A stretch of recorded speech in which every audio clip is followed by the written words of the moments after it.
The Falls Count Everywhere podcast would like to mention our friends at the following.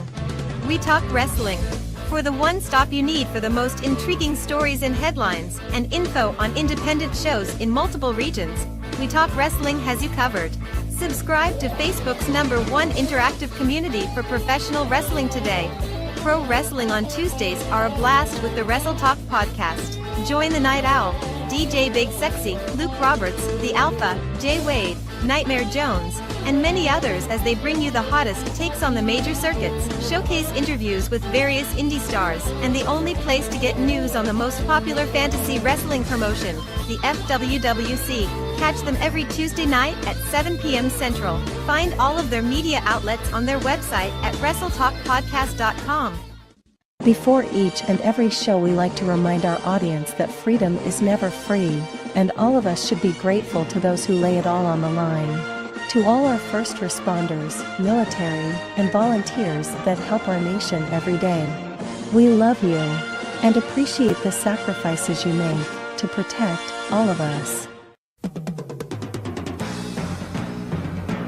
Get ready for episode number 144 of the Falls Count Everywhere podcast, as we welcome back the man who possesses one of the strongest lariats in professional wrestling today, and the current SICW Classic Wrestling Champion, the Big Texan. This podcast is scheduled for one episode, where falls count everywhere.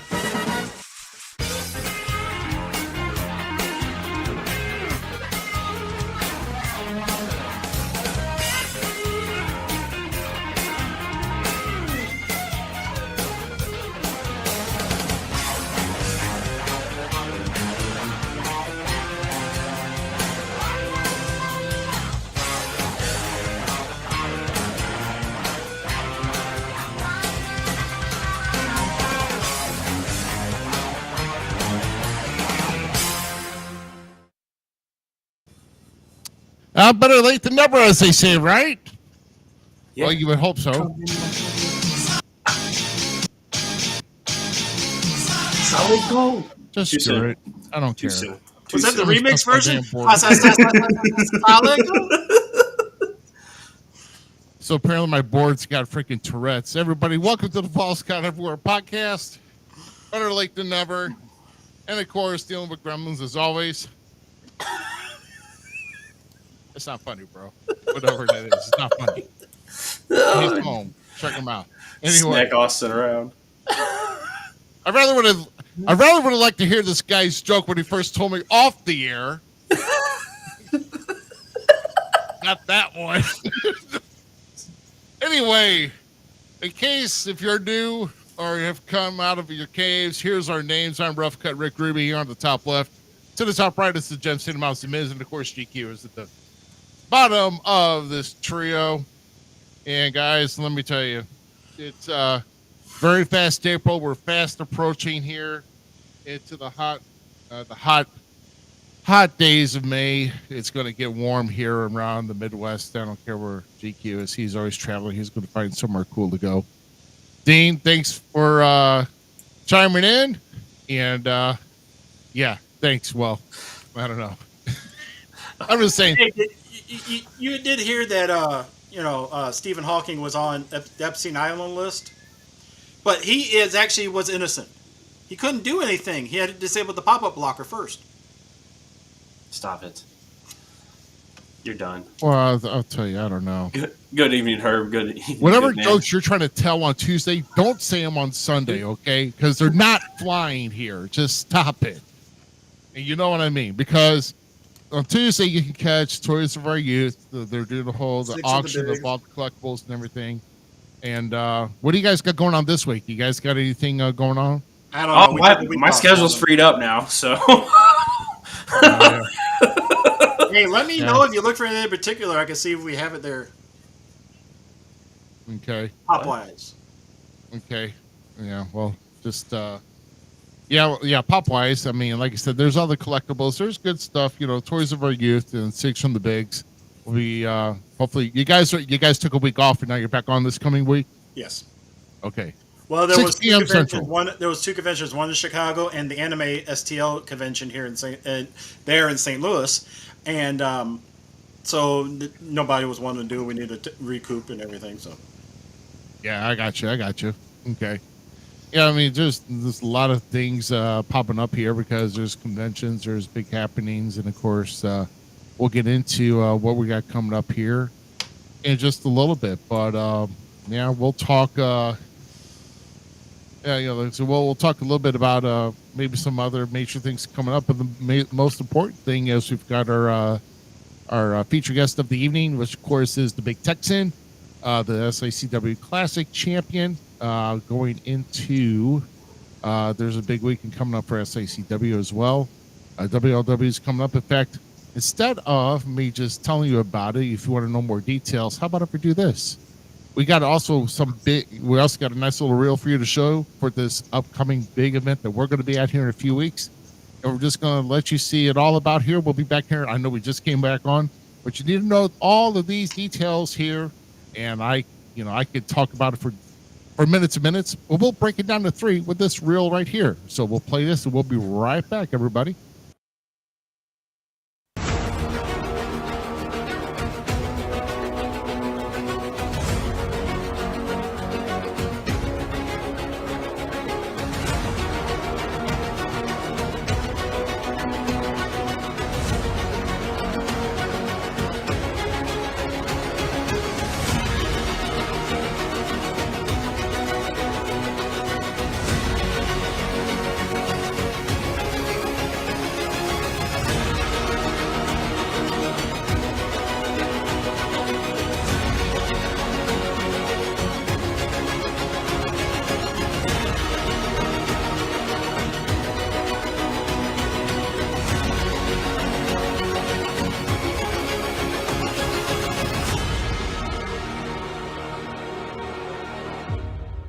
These great shows and appearances coming to a city near you. Saturday, May 4th, World League Wrestling comes to the Harley Race Arena located at 198 Cherry Blossom Way in Troy, Missouri as they present Destined for Greatness. WLW Heavyweight Champion Superstar Steve Fender, Leland Reyes, Cameron Brené, and many more stars are scheduled to be in action. Doors open at 6 p.m. and bell time is at 7 p.m. For information on ticket pricing and availability and to purchase tickets in advance, visit harleyrace.com. Saturday, May 4th, Southern Illinois Championship Wrestling comes back to the Belle Claire Fairgrounds in Belleville, Illinois. Doors open at 6 p.m. with a bell time of 7 p.m.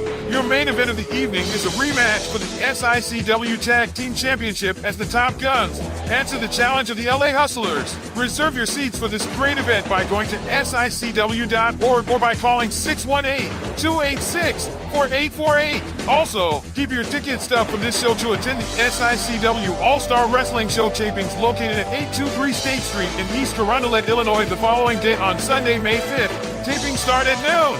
SICW presents this year's biggest wrestling extravaganza in the St. Louis area as they present Fan Fest 2. Friday, May 17th features Bill Apter's one-man show. And Saturday, May 18th is where the big festivities go down with an all-day expo featuring 60 legends and stars of professional wrestling and live wrestling auction throughout the day. Saturday evening kicks off with the 2024 St. Louis Wrestling Hall of Fame ceremony. Then a huge wrestling show featuring the Bruiser Brody, Larry Matisick, and Tony Costa Battle Royal, where the winner will be presented the Bruiser Brody Memorial Cup by Barbara Goodish. For information on purchasing event tickets, hotel reservations, and much more, visit SICW.org. Remember, fans, without you in the seats, there is no wrestling. Make sure you make plans to attend these shows, and we'll see you at ringside. All right, guys, man, once again, I mean, there's not that many shows upcoming here that were kind of showcased, but next week that's going to all change. So we've got some more things coming in and out, of course, over this past weekend. And we'll get into this upcoming weekend. But once again, for those who are joining in, once again, we're on Facebook, we're on YouTube, we're on Twitch at FCE. No, wait, is it? Yeah, it's at Falls Count Everywhere, and then of course on X at FCE Podcast. I've had a long day. Don't nod your bald ass head at me, boy. I've had a long day. For those that want to figure out all of our links where you can see us at, just feel free to click on this as soon as it brings up. Oh, there it is up there. It's up in the corner, the link tree. Yeah, you're not the only one with problems, aren't you? Huh? Yeah, huh? How about that one? That one's better. Hey. That one's better. It gives him a. Guy wants to give me hell. He can't even figure out his own crap. Don't even go there. So technically, right. there's about 20 more wrestlers that are at that fan fest. By the way, if you count like all the Godfather's gimmicks, all Steve Keirn's gimmicks, and Tugboat Oh my Typhoon. god! Come on. Oh, gee. Well, gosh, I guess for our table, gosh, I guess you're going to have a table for yourself. 3 down here, 2.5 there. 2.5. You're talking about gimmicks? Oh no, we're not even. Why do you insist on Patriot bringing number up a 5? can or a bag of Wait a stuff? minute, time out. How many gimmicks have you had? How many gimmicks have you had? Actually, Patriot number Ruby? 5. Oh my good lord! This is the question I actually want to know about you. Like, as I am a fan of your work, how many gimmicks have you had? Roughly. I don't know. Rock and roll, rough cut, which has evolved a lot. So all the different ones I throw in there. Patriot number 5. That's rumor. That is rumor. That is rumor. Really, I got the picture. I can bring that one out. Yeah, but I won't. Yeah. What you're gonna lay claim for me to be one of the Parkers too? Didn't you do something? Yes. Hold on. Didn't you do something with like root beer cans, like somebody? Oh my! Or did that never happen? I'm just trying to remember. Well, I'm just saying. Yeah, there's been. Let's see. Okay, so let's explain something here real quick, and I'll get back to it. Hold on, bring up Brent's for a second. Get a hold of GQ, Brent. He can help you on that, which is me, and get that done for you. Message offline. I don't give it. Just message offline. So back to Aaron. Let's explain something because we talked about this, and this was alerted to me last week. So if you're trying to look on We Talk Wrestling, we appreciate the love of We Talk Wrestling. Of course, the creator here is here right next to me. But Facebook, thanks to Meta support, is not doing anything for pages anymore. For badges anymore, or for share to a I guess, is it a group or a page? Groups. Groups. It has to be pages. Yes, groups it has to be pages, no groups anymore. No singled out groups. And that is ruled by Meta. So why don't you stop trying to view on We Talk Wrestling, drop over the False Count Everywhere, and watch the stream there. Hey, I did share it over onto We Talk Wrestling though, so it is there for them to jump in. That's the only way it's going to be, because they're changing stuff, which... what if you made a page for We Talk Wrestling, though? Would that help? It's actually something that I've been contemplating. Okay. So that is something that I will be eventually doing, to be honest with you. Because I know with the auctions that we've been doing, this is off screen. Hold on. No, with the issues with Restream and everything, you can't see what other pages are comments on. You can only see it like if you're in this. Yeah. But you can't so nobody knows what the other person's bidding and everything like that, and it gets all messed up. So yeah, well, let's bring our guests on. Yeah, I was gonna say we can go this and that, but we've been dealing with gremlins enough, and now our guest has been waiting for patiently. Let's get this big gremlin on here now.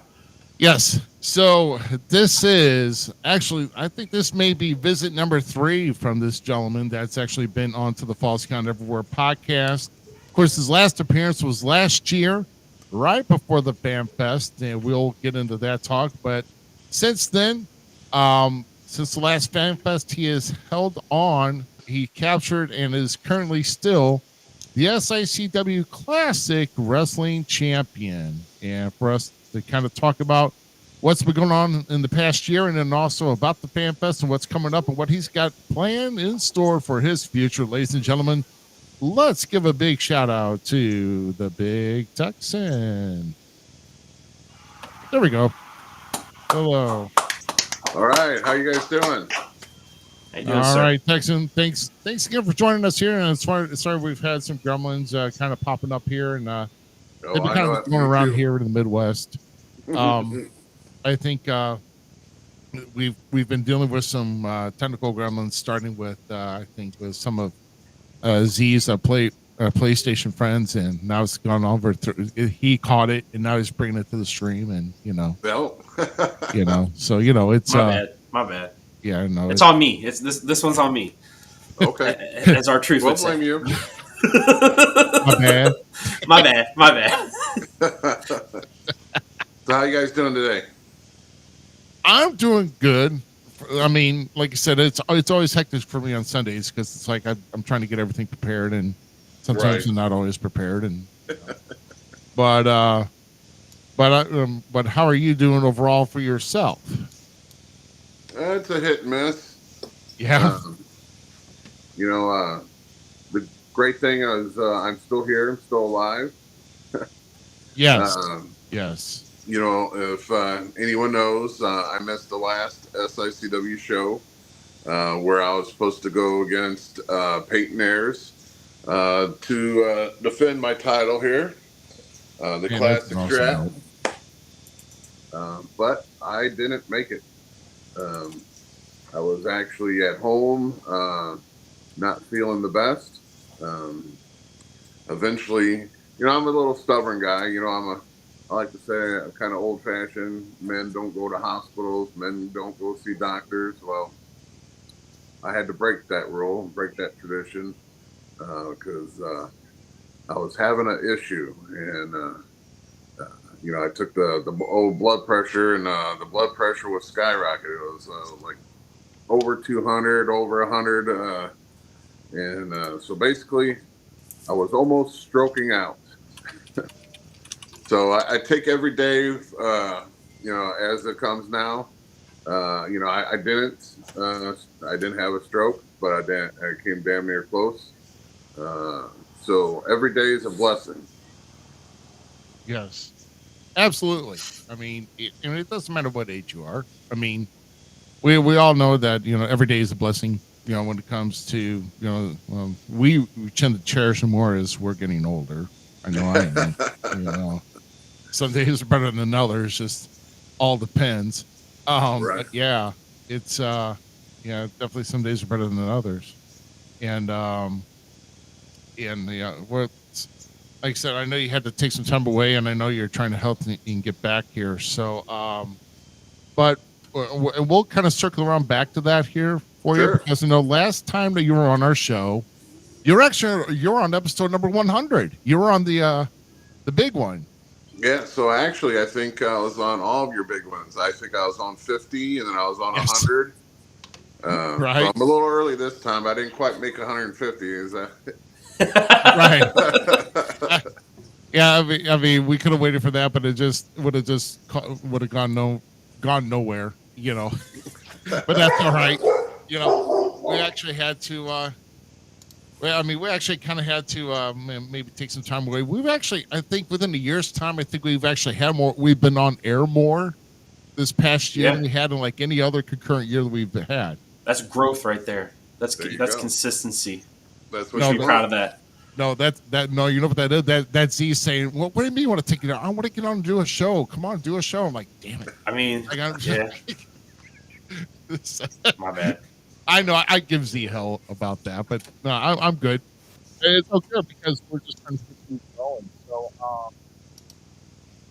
like we want to be here. We want to definitely keep our banner going, of course. And so we'll do the Fan Fest as well once again. Do a live show, live broadcast. Hey, your Fall in mic. the water, Ruby? Yeah, your mic. Yeah. Oh, am I really? Yeah, Now you're you good. sound like you're in a can. Oh, really? Okay. Do I still sound like? No, you're good now. No, you sound good Yeah, now. you're good. Whatever you're doing before, don't do that. I'm telling you, man. It's telling you, Z and his freaking friends, and I'm play on these games with them, and now the gremlins are on my side now. And now I sound like I'm underwater robotics, like good old Tire Tire Guy, one of our friends last night. I was like, thanks, Max Hudrum. I couldn't understand a word you were saying there. It's like, so, but yeah. Oh yeah, look at this. Someone's looking at your background. The good old Austin Cage here. Put that up, Z. Yeah, the picture of Bruiser Brody is great. So, yeah, right there. So, Yeah, definitely. that was don't know how many paintings of that there were, but I know there were some shirts made, some Bruiser Brody shirts, which I actually have one of them. I'm only sporting it because apparently a Chinese 2XL is not the same as an American 2XL. And Oh, you're going to need like a 5 or 6. Trust me. I know. Yeah, I got a fat guy in a little coat syndrome trying to put on that shirt. So, like, you know. Was that picture done by a local artist without saying names, if it's what I'm thinking? So I got that picture from Nick Ridenhauser. Ridenhour. His last, yeah. But I Pro believe shirt shop guy. Yep, I believe his girlfriend actually painted that picture. Oh, okay. Yeah. And, of course, Nick is the one that did the shirts and everything for that as well. But, right. Yeah, great artwork. I got a lot of Bruiser Brody stuff, whether it be the wrestling figures, the trading cards. So what better than have them on the wall too, Oh, no, absolutely. Yeah. Absolutely. Like, that's all I got to show. we always try, we try to artistically come up with a good background for what we do, and we can easily go green screen, but then we kind of like blur it out, and we'll have like some kind of blur around our cuts. Especially at your house with all the green you have. Yeah, I know. I mean, yeah, I would bring up the Undertaker stuff, but somebody was at the thing where Undertaker called my ass out, and I don't want to bring it up. So, hey, that was a good show. I like that show. I did too, except when he was making fun of the One Dead Man show or whatever. Yep. Yeah, the One Dead Man show. That was pretty good. Even though he did call out him and made fun of him. I mean, I won't get into it. I'll learn my lesson on that one now again. I'm like, oh goody, I'm not gonna live this down for a while now. I gotta. Who else can say that you got called out by the Undertaker? So. Right. Yeah. And whatever way. It was a mark out moment, kind of. So. Right. Mick Foley and I had a moment when I went to his comedy special thing where he got to like open up about the business some in his side of the stories and stuff, and like that show was awesome. Like, how do you feel, Tex, about like these legends now of like WWE and WWF like sitting down telling their stories? We have podcasts. You have a podcast with Bobby D. So many other guys are pulling out podcasts. How do you feel about like that oversaturation of podcasts, but then also getting to sit and like listen to these learning trees that you didn't know you were going to get a chance to learn from? Well, I mean, everyone's different. Every podcast is different. Everyone focuses on different things. Like you guys, you like focus on like the whole wrestling world. We focus on SICW mainly. So, I mean, everyone's got the little niche, but when it comes to legends, I love it, because most of the time, these are people that I grew up watching, and I love to hear the stories. Like when we had Tito Santana in there, we were talking about the WrestleManias he had worked, and he was telling us the behind the scenes of the matches that he had. That stuff to me is gold, and that's why these fan fests. I preach everyone go to the fan fest because unfortunately we've had a lot of deaths this year, and sometimes these fan fests are the last ways to meet the legends that you want to meet, and it's kind of weird too because I hear from their perspective too that a lot of them back in the day everything was tight-lipped and they weren't able to sit down and talk as much as they do. And now this day and age, they're able to come out, open the curtain a little bit, tell us some road stories and who they hung out with and what happened and why this match worked and why this match didn't. To me, that is the golden stuff. I can spend all day, in YouTube land, as I call it, and just listening to these people, the legends, to speak nowadays. And I love it. More power to them. Yeah, absolutely. I mean, like I said, I mean, if you're looking for new creative content, I mean, why try to tune into any network for like any type of like drama or sitcom? Because half of that's lame anyway. Or or if they try something new or they try to bring something back, it's just worse than they should have never messed with the original, but I spend a lot of time on YouTube, not that much watching regular TV, because anyone that knows me, wrestling is my life 24/7. If I'm not wrestling, I'm training the new generation. If I'm not training the new generation, I'm watching matches, trying to figure out stuff for myself. Or I love this too. Like on the students that I train, like I can kind of predict their move set. So I will watch a wrestling, like an old 60s or 70s or even 80s wrestling match and pull ideas for each student. So, I mean, besides my own, I love watching old wrestling matches. I love collecting wrestling stuff, so I might be on eBay all day too, looking at what I can buy. My whole life is wrestling 24/7. I feel that. Besides me playing video games, like Ruby can contest. I'll be sitting there playing video games, and there's always my iPad right in front of me, playing some type of wrestling. He's like, "Is that OVW? Is that like team? What do you?" I'm like, "I don't know. It's something I found." If you don't have it hardcore in your blood like that, then you're not going to make it as long. Bottom line. I mean, it's not being a mark. It's learning your craft and keep learning and keep figuring out and trying to put that kind of passion out there for it.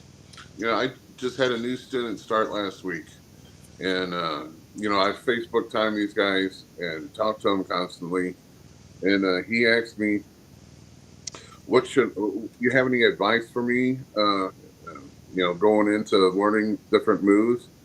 And I told him, I said, the best thing I would love to tell you is learn the history.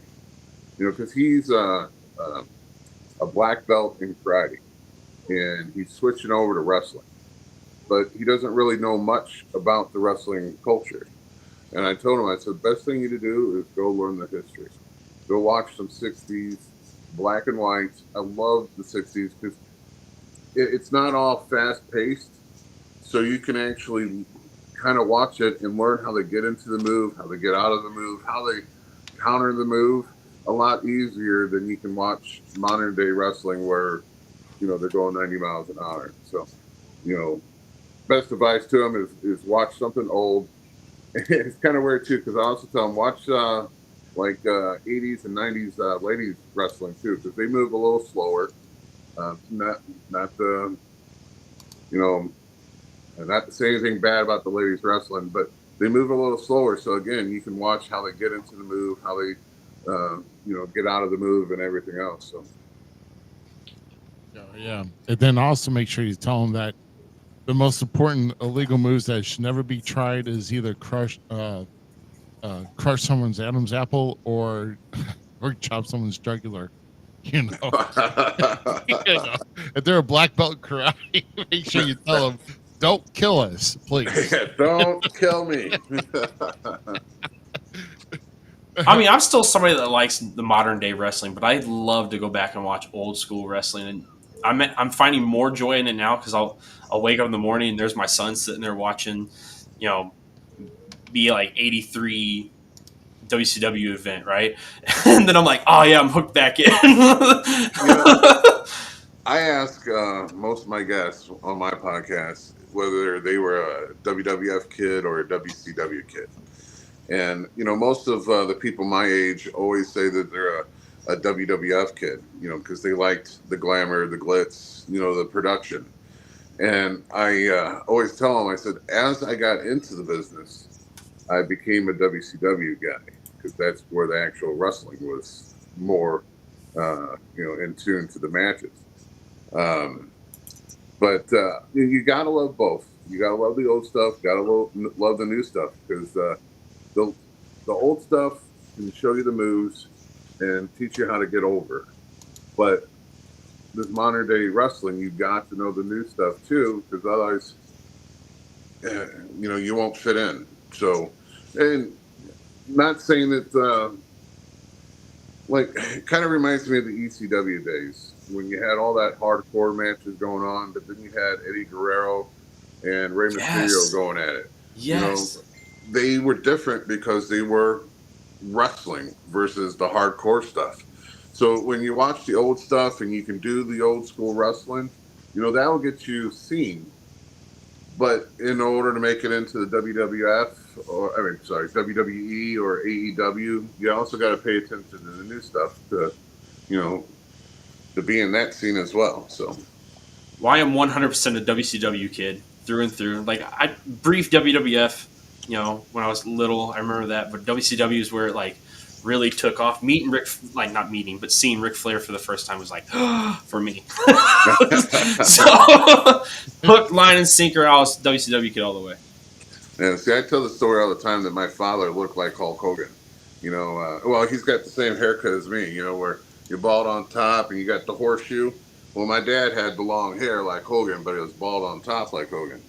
And I don't know if it was just a kid thing, but psychology, wise, it almost thought like, oh, my dad's Hulk Hogan, because my dad, he swung a hammer for his job all day. So he had the python. So, I immediately just fell in love with WWF. Plus, he watched it with me, too. So it was kind of like a bonding experience for, father and son. So that was always a good thing, too. So, yeah, that's why I grew up as a WWF kid. Yeah, awesome. And, to me, like I said, whenever I was growing up, of course, I really, and it's kind of bad that, I guess when I started really watching into wrestling was just after when I was about 8.5. And at that point, Wrestling Dr. Chase just went off the air, under the ownership of the St. Louis Wrestling Club, before McMahon made that weak attempt to bring it back for a little bit. But I don't know. I started out WWF. I mean, Hulk Hogan brought me in with Hulkamania, but then I just accidentally discovered NWA when WWF went off the air after WrestleMania, because they were on WTBS for a little while, leading up to WrestleMania, because they were trying to do that whole national syndicate thing. But then after WrestleMania was done, it's like the next week I was like, ooh, can't wait to see who's on this weekend. It's like these guys I've never seen before. I'm like, I'm going to watch it anyway. It's like, it was crazy. As far as how that came about and how I got into watching all the Crockett Production stuff. And, then of course, then in between then, I mean, I did get a chance off and on with World Class between, Von Erichsen and the Freebirds, and then Ric Flair coming in doing, and then of course I got in the mix with David Von Erich too after his passing. So it's like I was 84 pretty much started off for me right after the rush of Hulkamania and after Hulk won the title.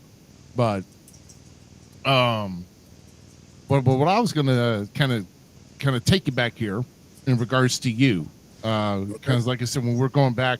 When we had that interview, that showdown with Stephen E., it was actually supposed to be you and Attila, but Attila sent in Stephen E., so you had a debate with him. And but I want to kind of take us back to last year with the first Fan Fest.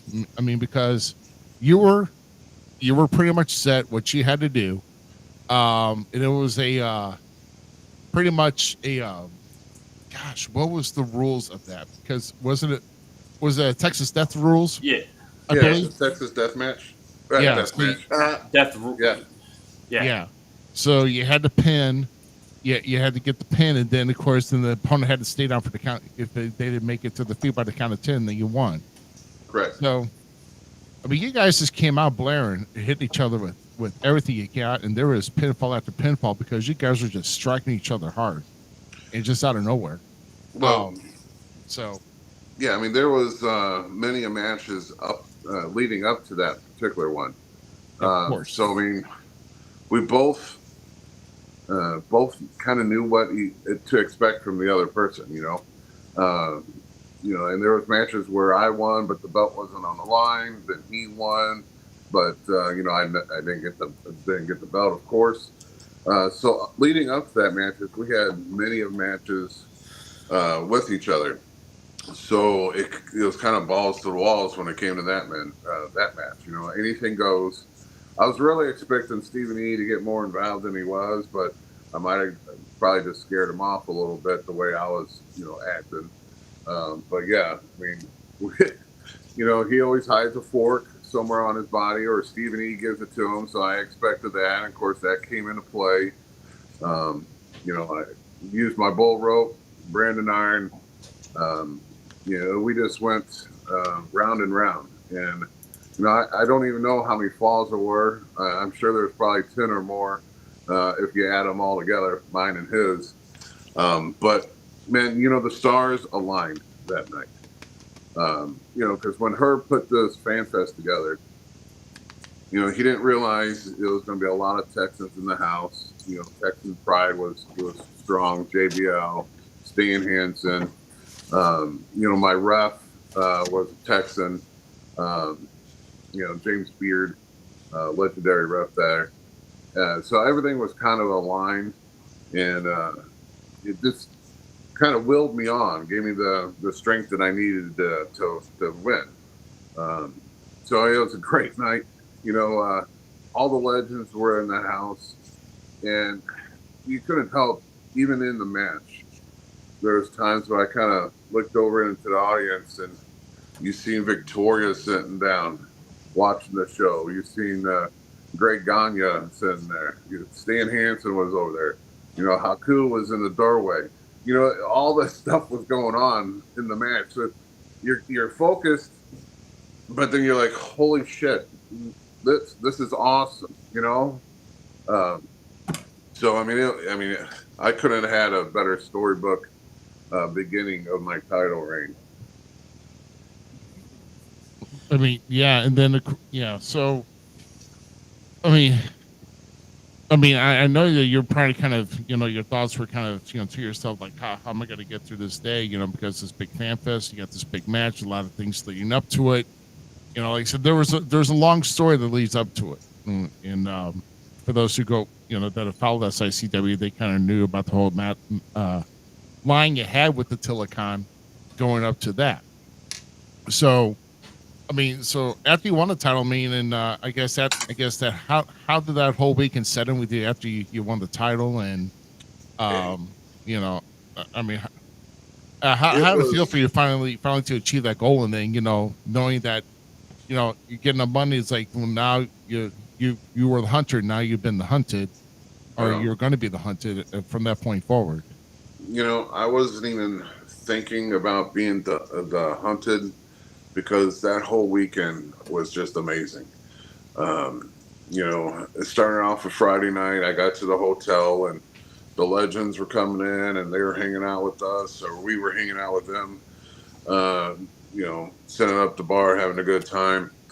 And still in the back of your head, you're thinking, man, I got this. I'm in the main event.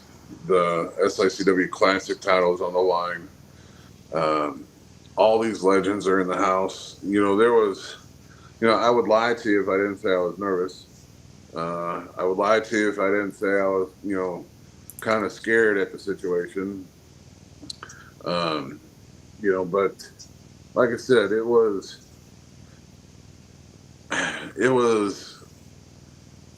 man, you couldn't put together a better picture for me winning it. Like I said, all the Texans that were giving me support. There's a great picture of me and Stan Hansen sitting down bullshitting together. And I was previously talked to him before, asking him advice. And, that was just over the phone. And to be able to sit there and talk to him, before the actual match, before the show started, it was great. That's someone that I pulled the wire from. Stan Hansen, and he told me a great story, and I use it because anyone who knows Stan Hansen knows that he's blind. He wears glasses, and when he threw the lariat, he threw it to knock your head off because he wanted to make sure he connected. And so he was telling me, he goes, do it the same. If you're going to throw that lariat, you throw it to knock their damn head off, and then you'll win. And granted, I actually tied my cowbell, wrapped it around my arm, and used that cowbell around my bicep to actually hit that last lariat. But I made sure every time I threw it in that match was to knock his head off. And of course, the cowbell kind of helped, but you take advantage of the situation. Everything goes, and I tell you, it was a long battle, hard battle, because he used his fork and busted me open during the match, and I think I clipped him one or two times because he was bleeding during the match as well. So I mean, it was hard nosed back and back. It's just that at the end of the night, I got the best of them. So, man, it was fantastic. I mean, it was the best weekend ever. And then, like you said, then you become the hunted, and no joke, like. So, as soon as you win that sucker, every eye is on you. Everyone who in the past, when you wrestle, you win some, you lose some, but when you're the champion, you got all those people that, I wrestled the big Texan 10 years ago and I beat him, so I'm going after him this year. And you're thinking, man, that was 10 years ago. I was a young idiot. If you think you got your chance, come on then, And since day one, since I've had the belt, I've always preached, if you want some, come get some, and I'll accept all challengers. And, they all came, and they're still coming. Yes. So during your reign as the classic champion, you've taken that belt all over the place. You've been Iowa with it, you've been to Vegas with it, and you've even been in wrestling, the new Wrestling at the Chase when you guys did the show there. But out of everybody that you faced during those trips and matches everywhere, including all through SICW, who has been your biggest challenge to the title and why? Well, I tell you what, after I got through Attila, and he had one or two rematches, so I have to say Attila was the biggest for a while. But Steve Fender put up a hell of a fight with me as well. I had a cage match with Steve Fender. Cage match went about 35 minutes, and me and him battled back and forth. And Steve Fender is trained by Harley Race, the best in the world, and he put me to the test a few times. Matter of fact, you brought up Wrestling at the Chase. It was me and him main event there, and that was one hell of a match too. So I mean, when I say I put it up so people that I knew I was going to have a walk in the park, and some people that I knew was going to challenge me. But so far, I've been able to bat off all the challenges. But speaking of Wrestling at the Chase, how cool was that? That's a place, if you lived in St. Louis, if you didn't grow up in that time period, you still watched it. And if you're a wrestler, you rewatch it and rewatch it and rewatch it. You know everything about it. Working for SICW, you become friends with Larry Madison. And I had the privilege of becoming a fan and a friend of Larry. And so I knew all about Wrestling at the Chase. But I tell you, when I forgot what maneuver he did, but somehow he picked me up and I'm landed on my back and I'm staring up at the lights, the original chandeliers from Wrestling at the Chase. I think he went for a pin then. I almost got pinned because I was staring up at the lights. I forgot what they're called, but they're like starlights, and just being in that awe, it took me out of the moment for a second. I was like, oh shoot, no, I'm getting pinned, and you got to kick out really quick. But definitely a highlight. It's these shows that you don't think you'll ever have a chance of doing, but then you're doing them, and you're the champion at the same time. I mean, you can't get any better. Wrestling at the Chase, that will always go down as one of my highlights of my career. And to be the champion, the main event of that night. Ron Simmons was in the back watching every match, and some of the wrestlers were coming up to Ron and saying, "What, can you help me out? What could I have done better?" And he loved our match. There was nothing that he thought of that could have made that match better, or any advice to give us. 'Cause he sat there and watched the whole thing, and he's like, "Man, that was good."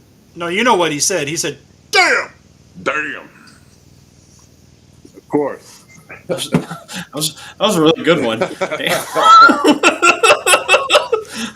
But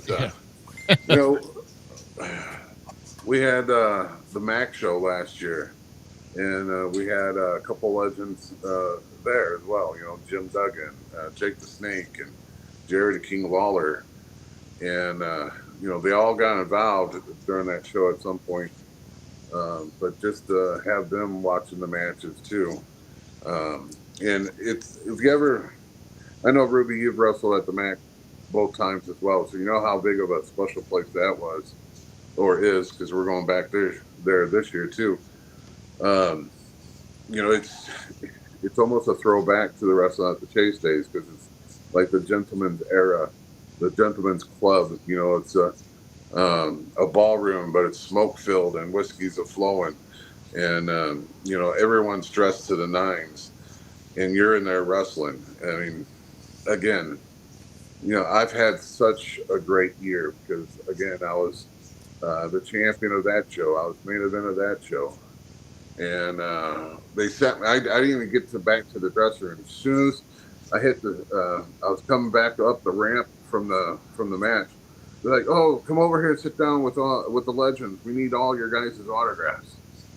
I was like, "Oh my God, this is the life." I mean, for a wrestler in the St. Louis area who never made it to the WWF, WWE, AEW, WCW, I mean, I couldn't ask for a better year. It's just been insane. And this year it's just been as crazy. And we're coming up to Fan Fest 2, so it's going to get even crazier soon. Yeah, I know. And can I just rewind back just a little bit to that? Sure. Because I will echo the Missouri Athletic Club. Oh my gosh, that's probably one of, and not to, but hold on a sec. Give me 1 sec. Hey, Echo, shut up! No one asked you. Hey, you, Echo, shut up! No one asked your ass about what I said. Good Lord! Wow, that's funny. That's in fact, funny, I got to make sure that I don't say anything of that name. And don't you dare, GQ, because I know your thoughts. So, no, let me echo back to that. I'm sorry. Oh, I know why I did that. Okay. Because I said the E word. Because that's what Echo, play Baby Shark. Oh, no. Okay, where's your mute button at, sir? Okay. But no, Missouri Athletic Club, can't say enough about the class of that place. That was probably so far in this decade, that's probably about the two biggest shows. And of course, the fairgrounds and everything else. With the big legends that came back, but something nostalgic for me about the Missouri Athletic Club and how it gave me a real big wrestling at the Chase Field, because like I said, when we had the first show, they had the bell there. Right. And I felt privileged because I was the guy who jerked the first show against Waco, and I got the first feel of that. And I can't tell you how big of a privilege that was to be the first match on that card, get that crowd going. And just and they were going for you too. Yeah, they were. Even in the locker room, we can hear them, calling out for you. They were behind you 100%. And the craziest stories of that is that they're telling me, like, yeah, they got some guys who are throwing bet down on you, and they're throwing like $100 bills at each other. Yeah, I mean, this is literally like a sports gentleman's club. I mean, right. and then of course about near halfway of the show, it smelled like a humidor, and there were all the cigars going. But dude, I mean, it was a rush. And I'll tell you what, if we're going back there again this year, oh my gosh, if I get anything in 2024, I would love to be on that card again. I will do anything to be on that show. Talking about the betting. So later that night, 20 me and Bobby D, we actually got pulled into their bar downstairs. And like I said, the whiskey was flowing. Everyone was great. And they were giving me and Bobby pretty much whatever we wanted. Oh, you don't have a beer? Here's a beer. Oh, you need a shot of whiskey? Here's a shot of whiskey. But this one guy come up to me, he goes, and this was before I was the champion. This is, I think, our first year there.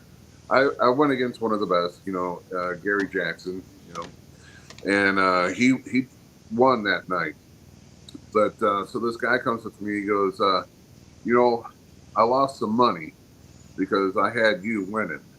He goes, but I did gain some of it back because you did use the Brandon iron on him. So, so besides winning or losing, they had predictions of what weapons were going to be used. And so it was kind of crazy. Oh, man. I know. Yeah, I mean, like I said, it's a private event. Not much is talked about because it's a private event, but I'm telling you, it's just something. It's something to brag about for certain. If you're a part of it, and so I love being part of that. It's an excellent show to be part of. Yeah, they get they get very excited down there. I would just say they get very excited. So, but now, like I say, you've had a whole bunch of challengers, and I know, like I said, we're cordial. And I tell everybody this: when it comes to show day, game day, whatever else, if we're facing somebody, I get my game day mode because I want to win.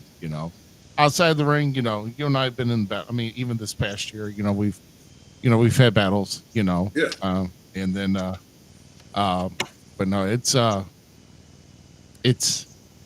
like I had my chance at the titles, but I took them too lightly. And last time when we faced off, you didn't waste no time. So it just off my block because I thought we were going to go for a while, but no, you just cleared my clock just out of nowhere and pull the quick one on me. So that So as the champion, you're not going in there to saying, let's have this great long match. You're like, this guy wants to pin me, wants to take my belt. So any chance I got, so I got to say sorry. But any chance I got to end that match as quick as I can, you bet your butt I'm going to do it. I'm going to take that advantage. And like the old-fashioned story saying goes, we don't get paid by the hour. I was just going to say that. Dang. Now, you did bring up Bobby D, and we all know here on Falls Count Ever, I have a soft spot for Bobby D. That's my guy at SICW. Okay? That is my dude. I called it last year. He came out and was a second Peter when the Bruiser Brody, Larry Madison, Tony Costa Battle Royale. I think I hit them all right there. plus Ruby not winning was also your bet though too, and that came true. Stop it. I wasn't betting against him. I just said Bobby D was my pick. That's not the point. But, okay, you're not the only champion as of right now going in there. Bobby D did win last year in the Bruiser Brody Battle Royale. He's the only two-time back-to-back winner. Only one. Now, what my question is, because I still support my guy, what if he comes out as a three-peater? You going to give him a chance at that title if you retain? Just saying, that's a match I want to see. That's a match I want to see again. Me and Bobby D has had a lot of matches together, and if you don't know, we talk about freely in our podcast. We're brother-in-laws, and he tells a story about when I was wrestling other people. Like, I didn't want to clean their clocks, and he said that anytime that I wrestled him, it was like he was the outcast in the family because everything I did hurt him. And he goes, I don't see what's going on here. You wrestle someone else and you're like, try not to be all big and badass, but every time you wrestle me, you're like trying to take my damn head off. What's the deal here? Well, you just don't like anybody with the last name D. I seen you do with Frankie D and and everybody else. I mean, so.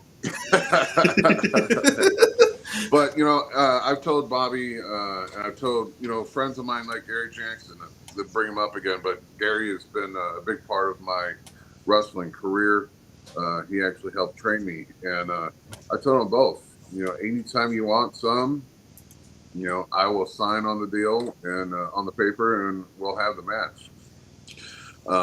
Unfortunately, they've all both.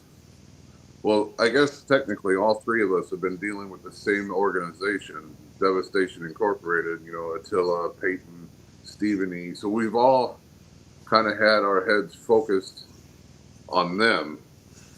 So I don't know if you can say good for me because they're not focused on taking the title off of me or going for the title, but we've all been kind of joined together on trying to dismantle or even kick out Devastation Inc. out of SICW. But it's kind of hard when Stephen E. is trying to buy the company. As you guys been following along, he's got some bankrolls from some people, and he thinks he can buy the company off from Herb. So right. And we got some legends, Ron Powers, Danny Boy. They're coming back in the fold, and they're saying, we're not going to let that happen either. So hopefully we get that group under control. Yeah, about it. You guys are badasses. If you guys need a bankroll, I know somebody that has all that kind of money that can outdo Stephen E. I mean, I'm just saying. Oh, really? Oh, yeah. You sell your collection there?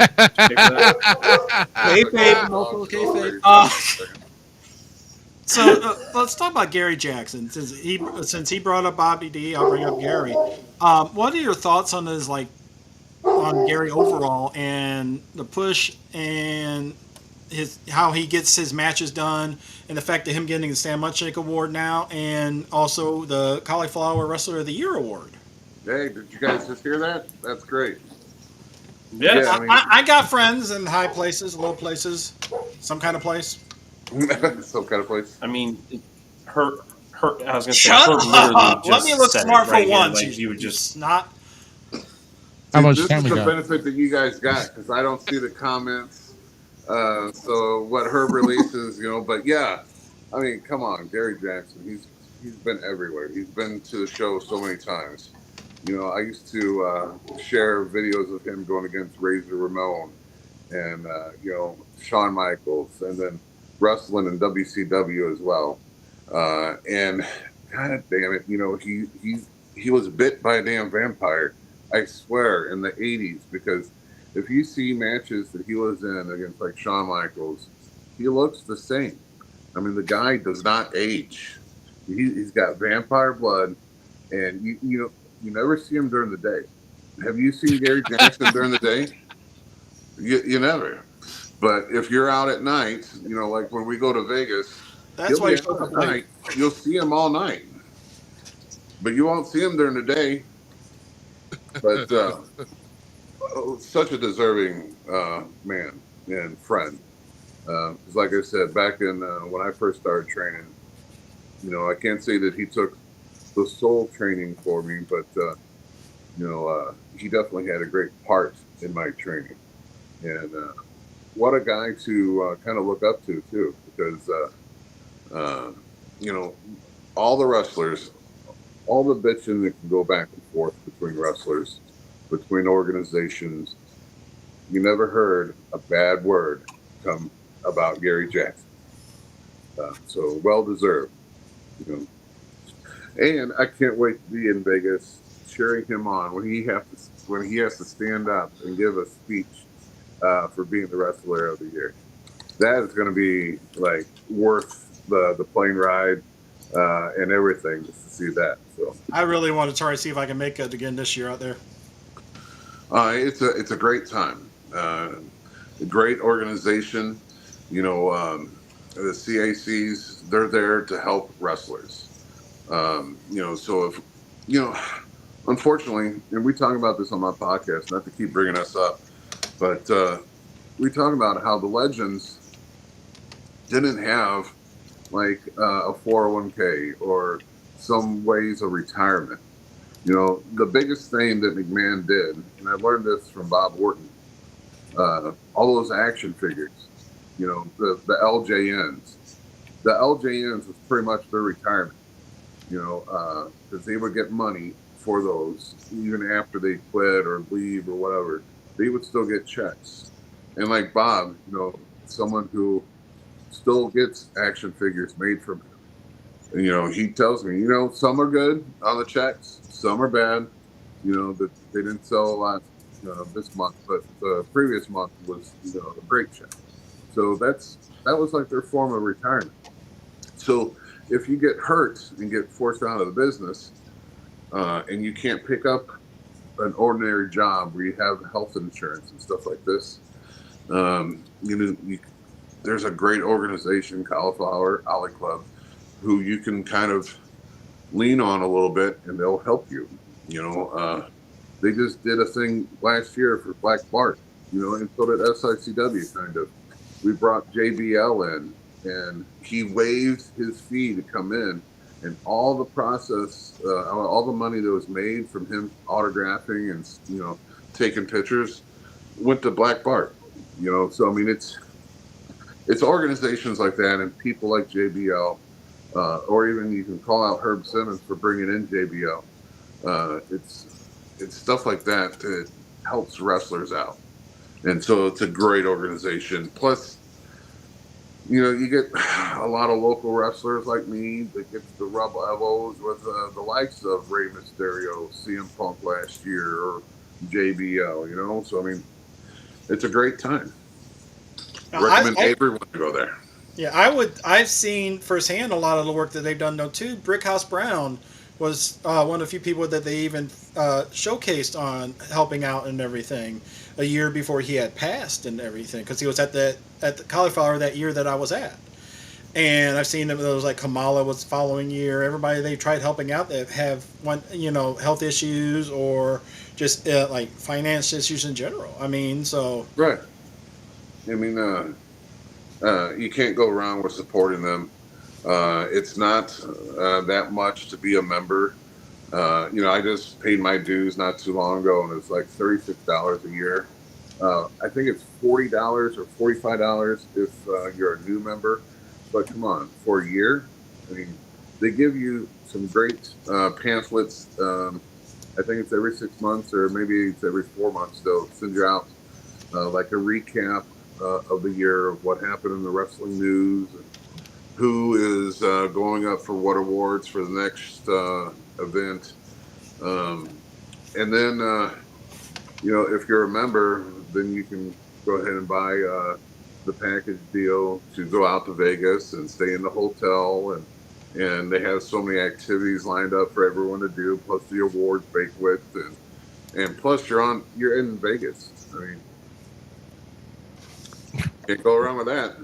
Right. Godfather shows up once in a while, takes the boys out, and I'm just saying, I saw that happen before too. Right. Yeah. So I mean that.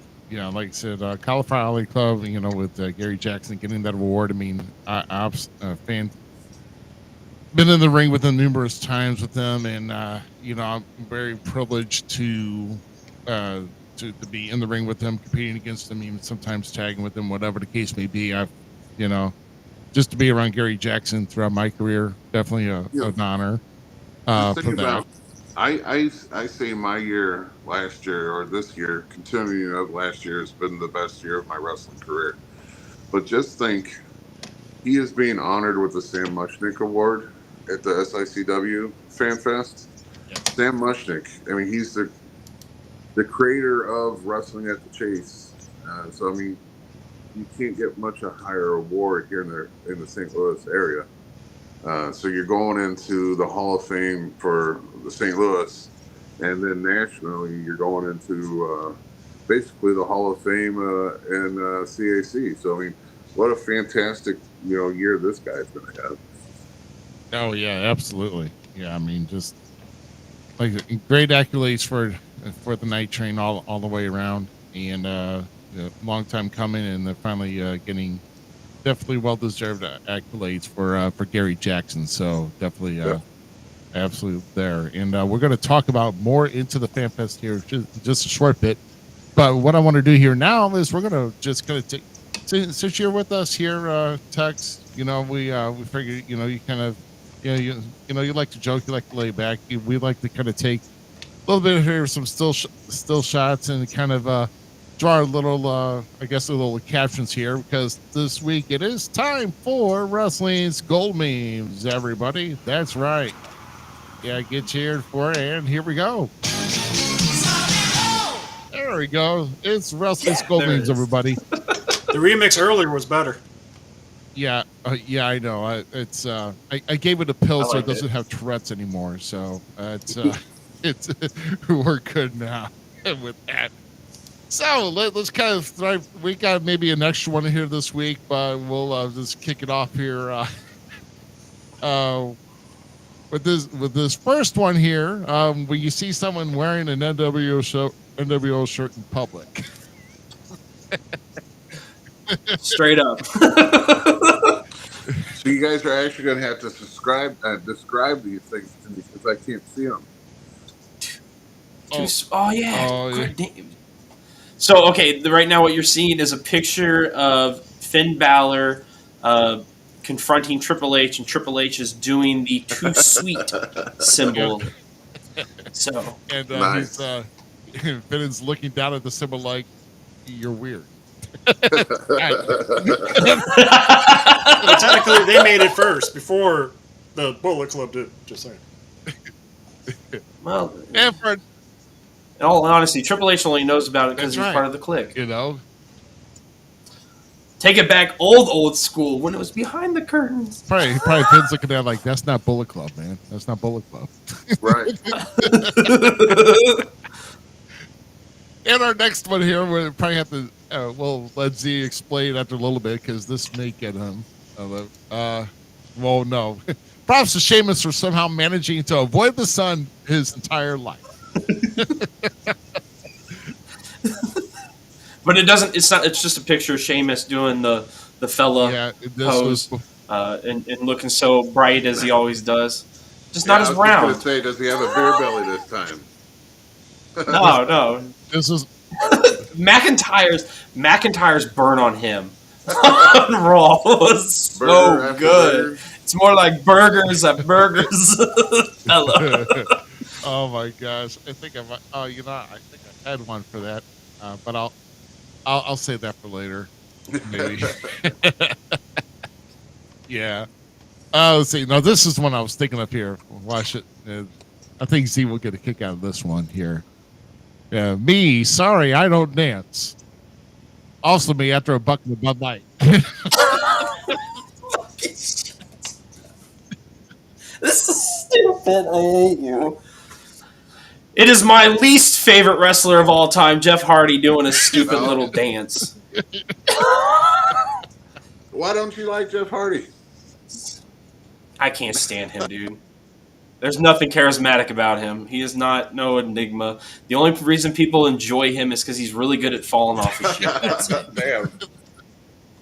And the only thing that he actually has decent work with is, I will respectfully say, he's probably one of the best sellers in the business. So I will give him props where it's due. But no, Matt Hardy will always be the better Hardy. Put me in the ground saying it. Can I tell you a story real quick? Yeah. All right. So, Bobby D, my brother-in-law, his wife, Ashley, her favorite tag team. She doesn't care about wrestling at all. Here we go. But her favorite tag team was the Hardy Boys. And the first time Brock Lesnar came out, it happened here in St. Louis, and I took a picture of it. Yeah, he annihilated him. But how he pinned them was when they were, in a precarious position where they were on top of each other, but their heads weren't facing each other. And so I snapped the picture right when he had F5 the other one on top of the other.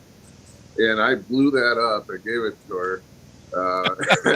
Because it was the Hardy Boys. Yes!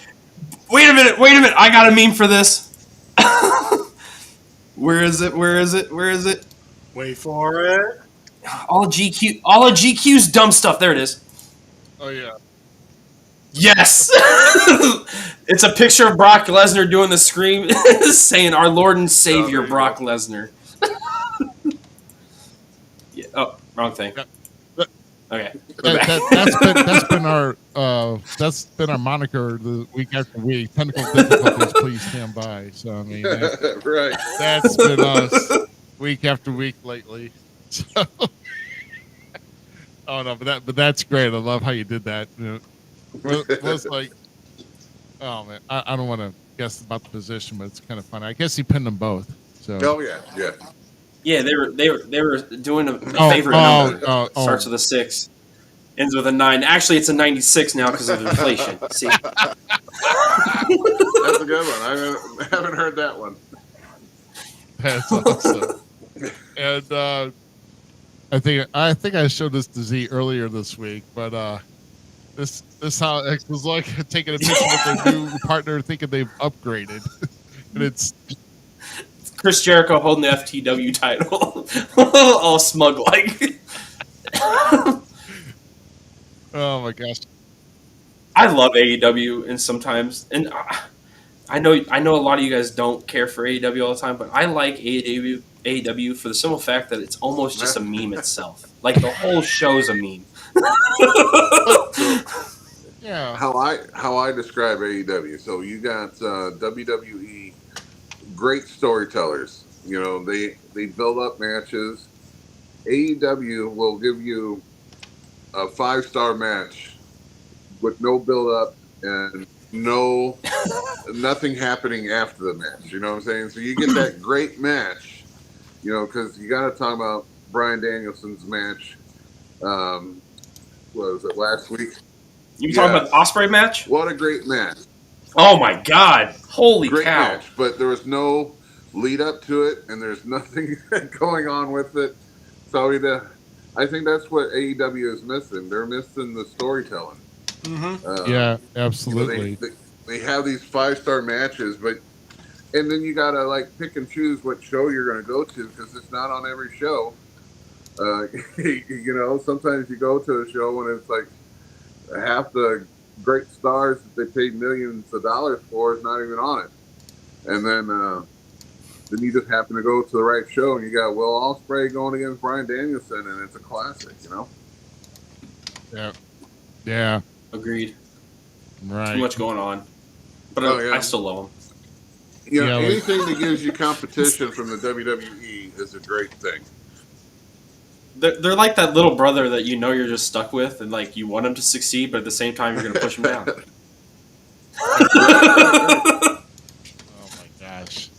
It's like John Moxley being gone for 6 weeks, and he returns on Rampage with the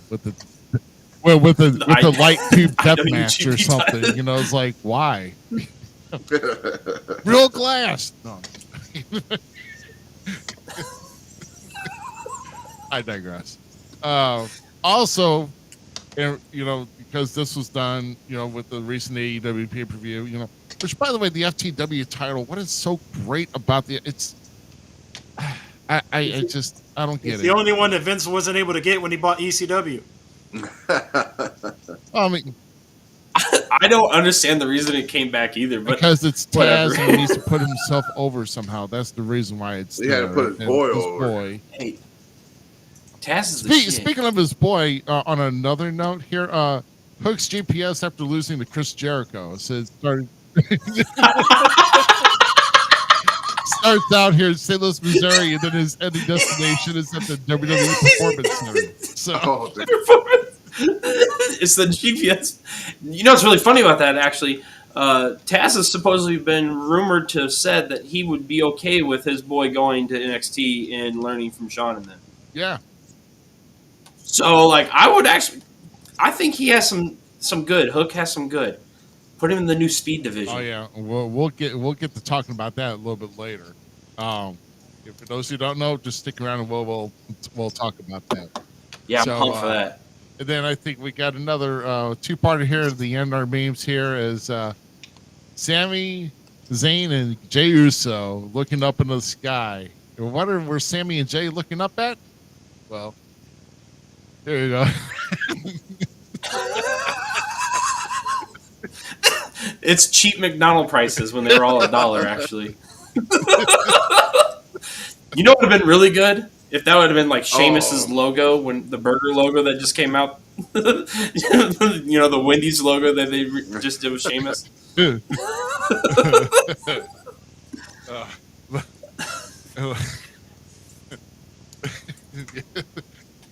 Yeah. Layers. I'll get back to that here in a good minute. memes. Let's see, because I think I just found what you were looking for. Your Aaron, Hook isn't going to NXT, bro. Like, yeah. The Sheamus logo. Old-fashioned burgers. No one would like the Wendy's logo. I love that meme. It's on We Talk Wrestling. I just love it. I don't know. We That's a gave good him one. so much grief, but you know, actually, he was actually that shape, you know, like several years back, and he was doing ECW and all that too. But I don't care what anyone says. Sheamus is one of the dopest dudes in that ring and has been for that whole time. Big Texan talks about earlier about like going back and watching old school wrestling and stuff, right? Sheamus has a little bit of that old school wrestling in him now and has kept up with today's generation in his world of professional wrestling. So, like, you got to give the man props. And he's arguably one of the best big men today. Well, I guess that's a weird statement because I don't know if there's, like, real big men up in WWE. It's so weird that he came back a little overweight because he has a YouTube channel, and I used to watch it consistently. And he would go around to different, you know, martial arts or different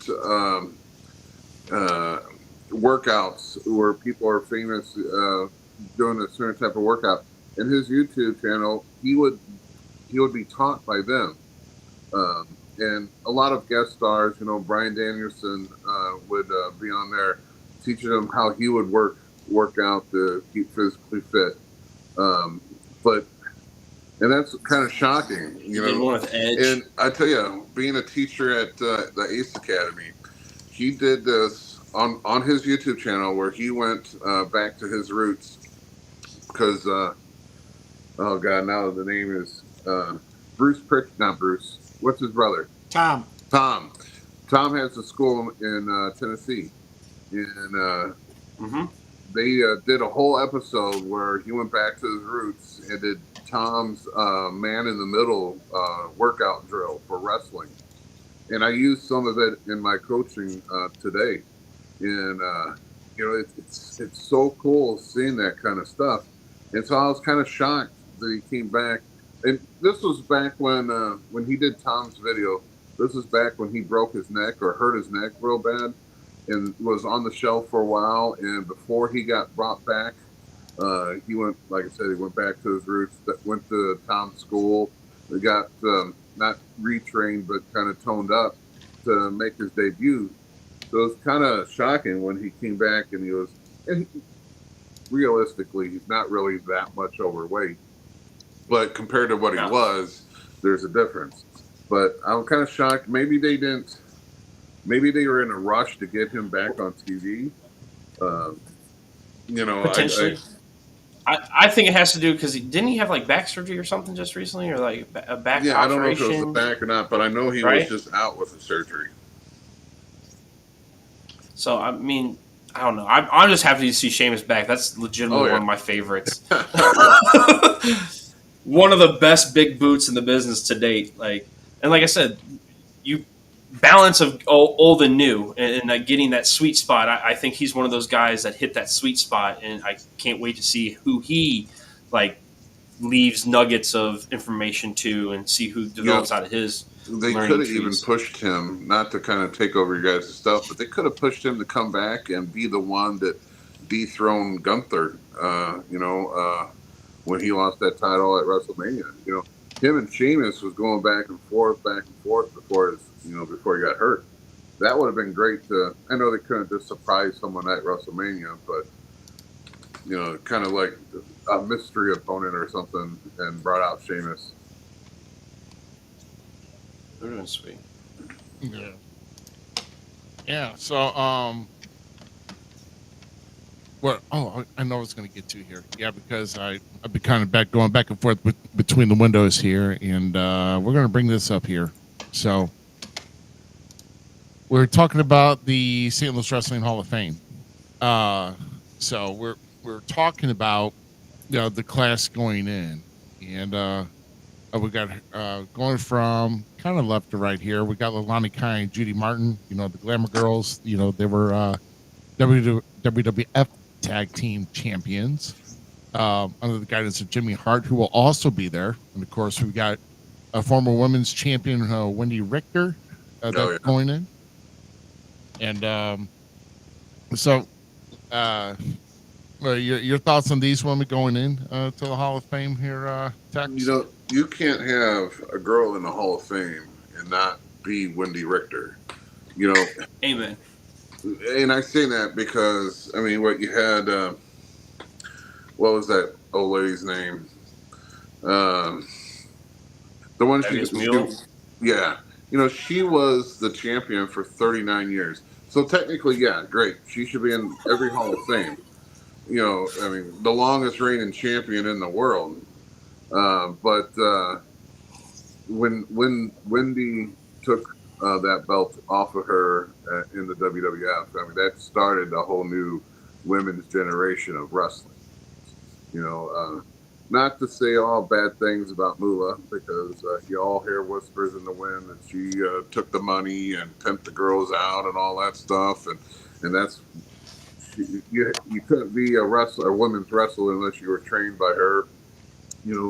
So it was so great to have Wendy in there, and she kind of like brought it to a new level. And that's when women's wrestling was women wrestling. This is not back in the 90s when they were all divas and they were just escorts to the ring and stuff. They were wrestling. And they were trying to do it better than the guys because they had to prove themselves. So day in and day out, Wendy had to prove herself. So you can't have her, can't just have any women in the Hall of Fame. Wendy would be the one for my vote. So I'm actually interested in meeting her. Yeah, absolutely. It kind of and of course, like I said, Wendy took it off her, and then like I said, the little Spider Lady took it off of Wendy, but Well, that was her. That was that was the same person anyway. So she. Yeah, well, but. Oh yeah, that was yeah. I'll tell you that was. Mine was sarcasm on that because that was the first. That was before the Montreal Screwjob. That was the original Screwjob. Yeah, the original Screwjob. Right. And but then, who knows? Wrestling's been going on for ages. It's the first, sport that was recognized besides boxing. So you could say Lou Thez versus. Who was the first WWE champion or WWF champion? Backlund? No, the very first one. The one that won it in a contest and what do they used to call? There used to be a country that they would always say that they went to win the belt. Puerto Rico? It might have been a place in Puerto Rico.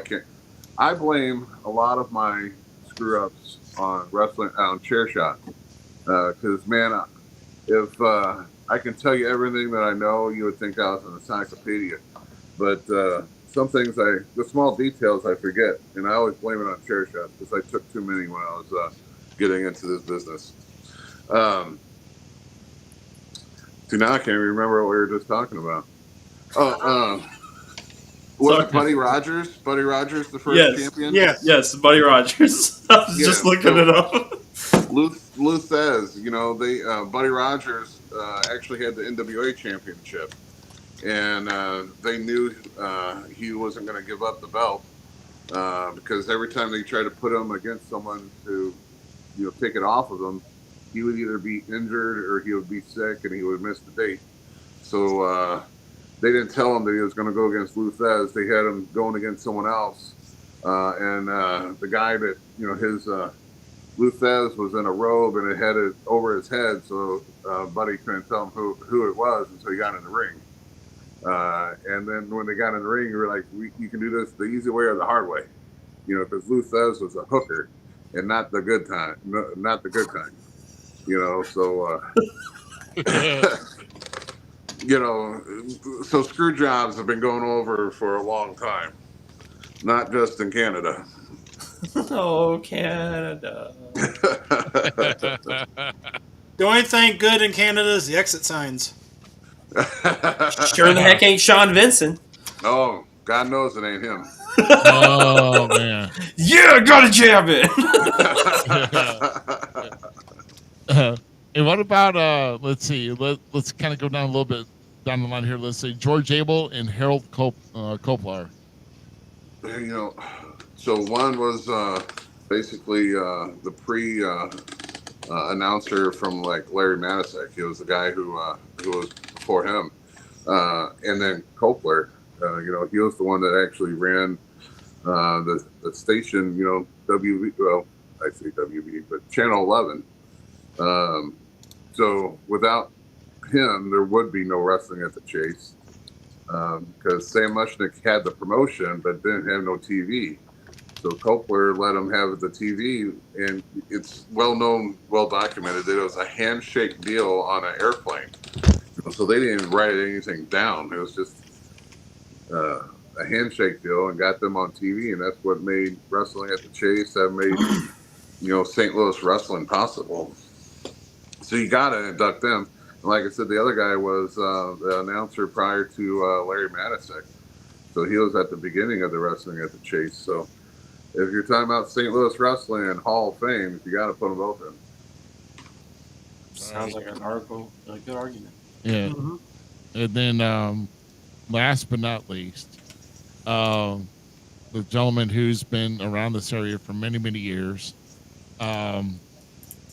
And of course, the head coach down at the Ace Wrestling Academy, of course, the one and only Ace Cowboy Bob Orton Jr., who is going into the St. Louis Wrestling Hall of Fame, which apparently Herb had posted earlier that not only with family will be there to help honor Bob with his induction, and that even includes one of his popular son, or one of his popular sons, but mainly for wrestling. Well, it's good to see Nathan there. Yeah, right. Nathan's very popular. He's a comedian from New York. But yeah, I see what you're getting at. And, Little Birdies are whispering that the whole family's going to be there. So, I mean, that's just going to blow up that show, I'm not saying he is, but I heard the whole family's going to be there. So, well, like I said, when the additional appearances are scheduled to be there, we always say card subject to change. So, So a lot of it has to do with the WWE regulations. When do you ever see a contracted WWE superstar show up in another wrestling promotion that wasn't Triple H? Boom. Right. No. Mr. Herb just posted and said, I'm saying it. Hey, but I tell you what, I am so blessed that I get to hang out with Bob every week. And Jelly. You should be, because the stuff that comes out of this guy's mouth is golden. I tell all my students, I said, when I'm here teaching, you're going to do things my way. And when Bob is here, you're going to do things his way. And when Gary Jackson comes in as a special teacher that night, you're going to do things his way. And you're going to learn them all. And at the time when we give you the ball to go run, you're going to pick the one that works best for you, and you're going to use it. And I tell you, some of these times when I get either the wrestlers in a hold, or I tell them how to get into the hold, Bob will like giddy up. He goes, no, no, no, let me show you this way. And he'll bring out those wrestling moves that you haven't seen in ages. You're like, holy cow, that will work. That's a golden ticket right there, you know? Mm-hmm. Or, you know, talking about road stories of him going back and forth to Japan. He loves to talk about Japan too. Because after leaving the WWF, Japan is where the money was. And he tells stories about Japan all the time too. So, you know, you got to listen to him, you learn from him, and then, you know, then you get to sit back and listen to the road stories. So every week it's like that. I mean, totally blessed and well deserved. Oh, shoot. You know, his father was a wrestler. He was a wrestler. His brother was a wrestler. His son's a wrestler. They all live around the St. Louis area. So what better gentleman to go into the St. Louis Hall of Fame? Absolutely. Oh, agreed. Plus, Bob has worked every promotion you can think of just about in the St. Louis area. You know, Right. there hasn't been a promotion, I don't think, that Bob has not signed autographs for or worked for, or, you know, I mean, he really, you know, he's really, you know, planted his seed in the St. Louis area. Absolutely. Yeah, absolutely. And once again, another couple things I have in common with this guy. He was my first ever singles match. Uh, whenever I was in the business, and it was a TV taping. And Oh, wow. yeah, my first singles match. Yeah, you're taping for TV, and you're going against Bob Orton. So, oh yeah, no sweat. I just kind of partially sandbagged him on the pile driver, and then I got him and I share this class together for the Midwest Independent Wrestling Hall of Fame in the same class. So to be in the same class with him and Ron Powers, Giant Assassin, and of course Mr. Biggs in there too. But the share to be inside of a Hall of Fame class with Bob for that one, pretty cool to me. So hey, I was supposed to be in that Hall of Fame too. You still are. There's technical difficulties. Yeah, technical difficulties. Please stand by. We're not saying what's slowing it down, but yeah. Well, we'll do what we can to get back on track there. So there you go. Speaking of getting back on track, so going, here coming up is the Fan Fest too. But before then, this Saturday, you actually stop at Belclair Fairgrounds. Let me get it out. That's all right. What is plans for Big Texan there at that show? Well, speaking of your favorite person from SICW, I'm actually tagging with Bobby D, and we're going. I didn't even think this through. This is a full return here. We are going against Attila and Steve Fender. So the two guys that I tell you, put me to the limit, we're actually facing each other. But I got Bobby D in my corner too to help me. I didn't even think about that when I spoke about them earlier, because I haven't wrestled either one of them in quite a while. So this is kind of like, return visit, because we're going into Fan Fest and I don't know who I'm going against. So it's going to be interesting. Like I said, I might have known if I was at the last SICW show, but due to health reasons, I wasn't able to. So I'm hoping. Now, I've been cleared medically to get back into the ring, and so I've been going to the gym trying to get things, going, making sure that I'm on the treadmill, being able to run, because cardio, even us big guys, we don't have a lot of cardio, but we do have to put some in just so we can go.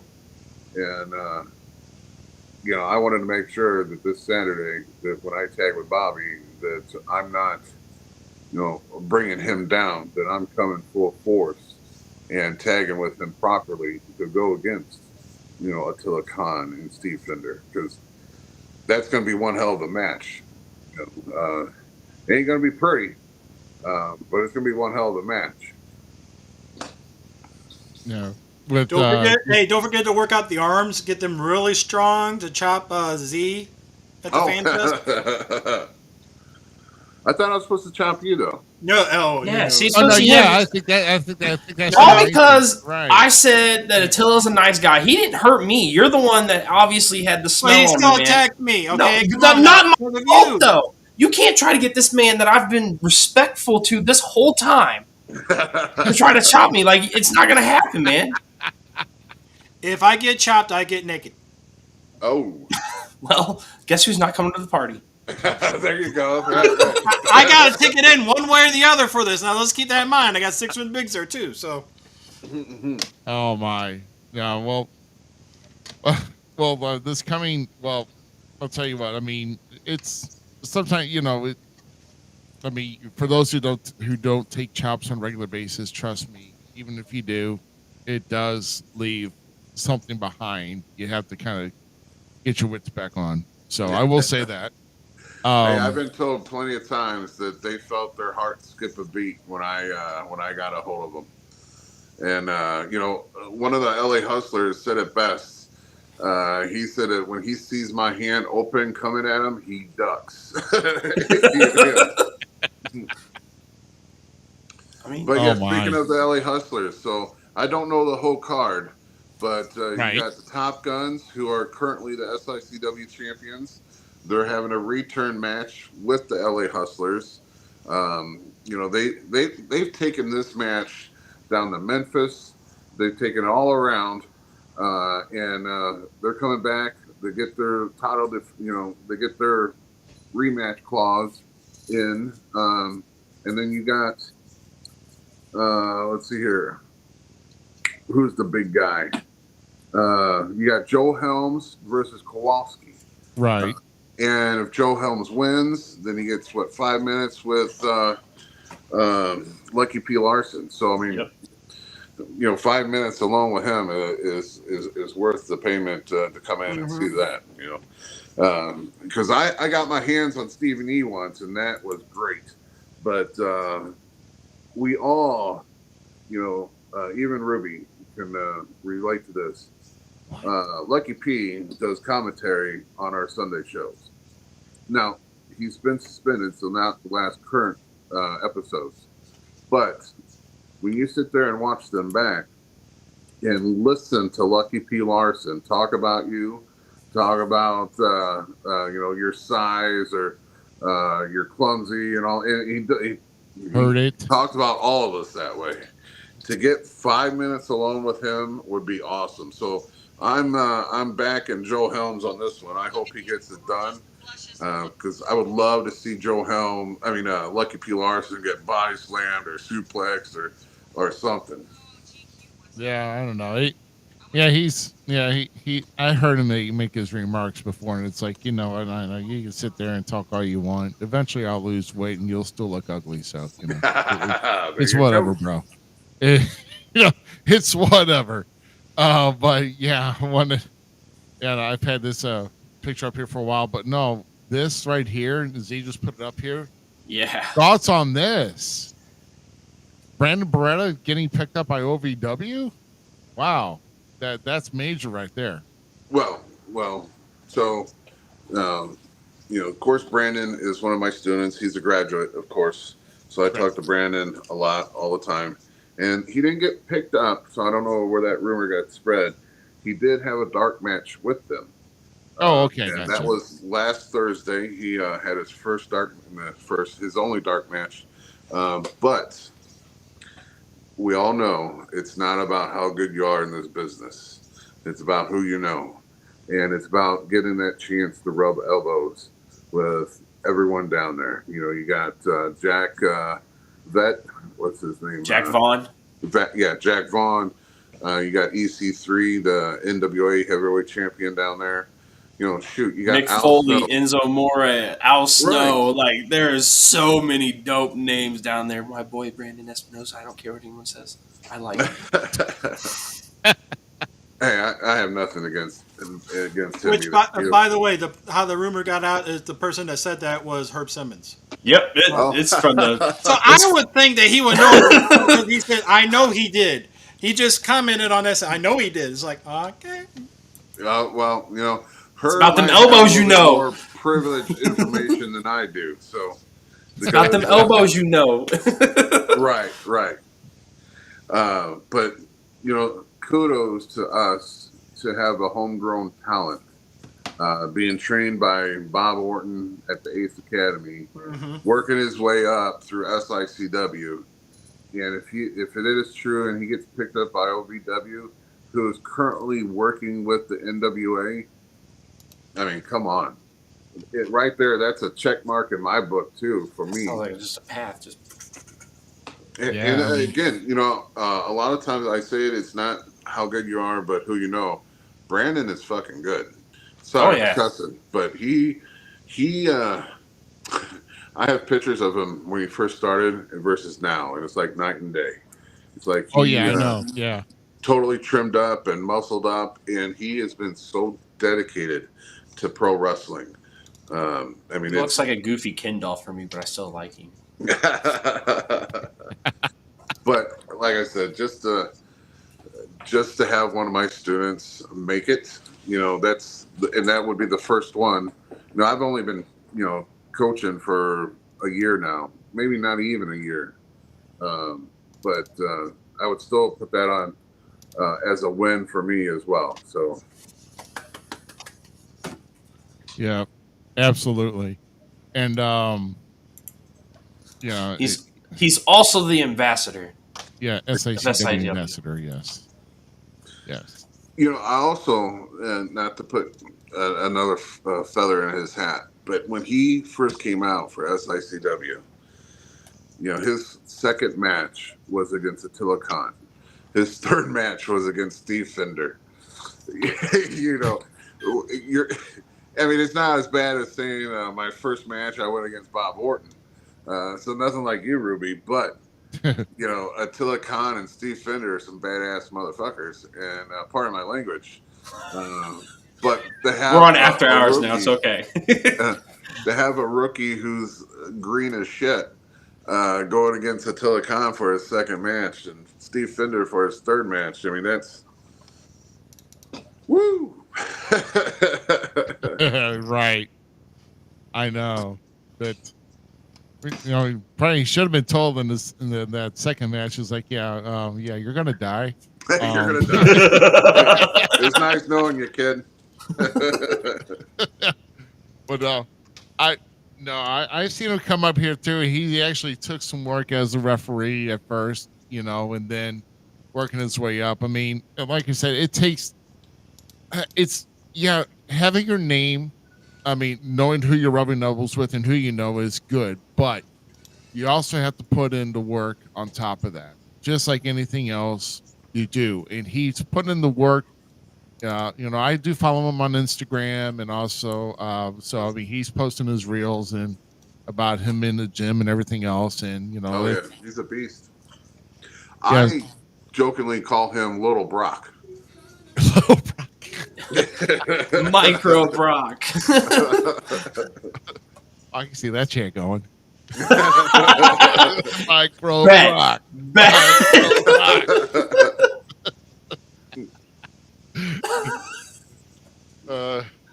Hey, there's, not to change the subject, well, kind of on the same subject. There's 3 people in this area: Kurt Gannon, Austin Malatello, and Brandon.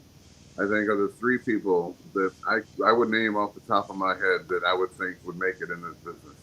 Their dedication to this business is just top 9, Yeah, off the charts. Yeah. And I've been saying this for, you can ask either one of them. I've been saying it for years. Especially about Kurt, because he's been in it longer. But Austin is going around.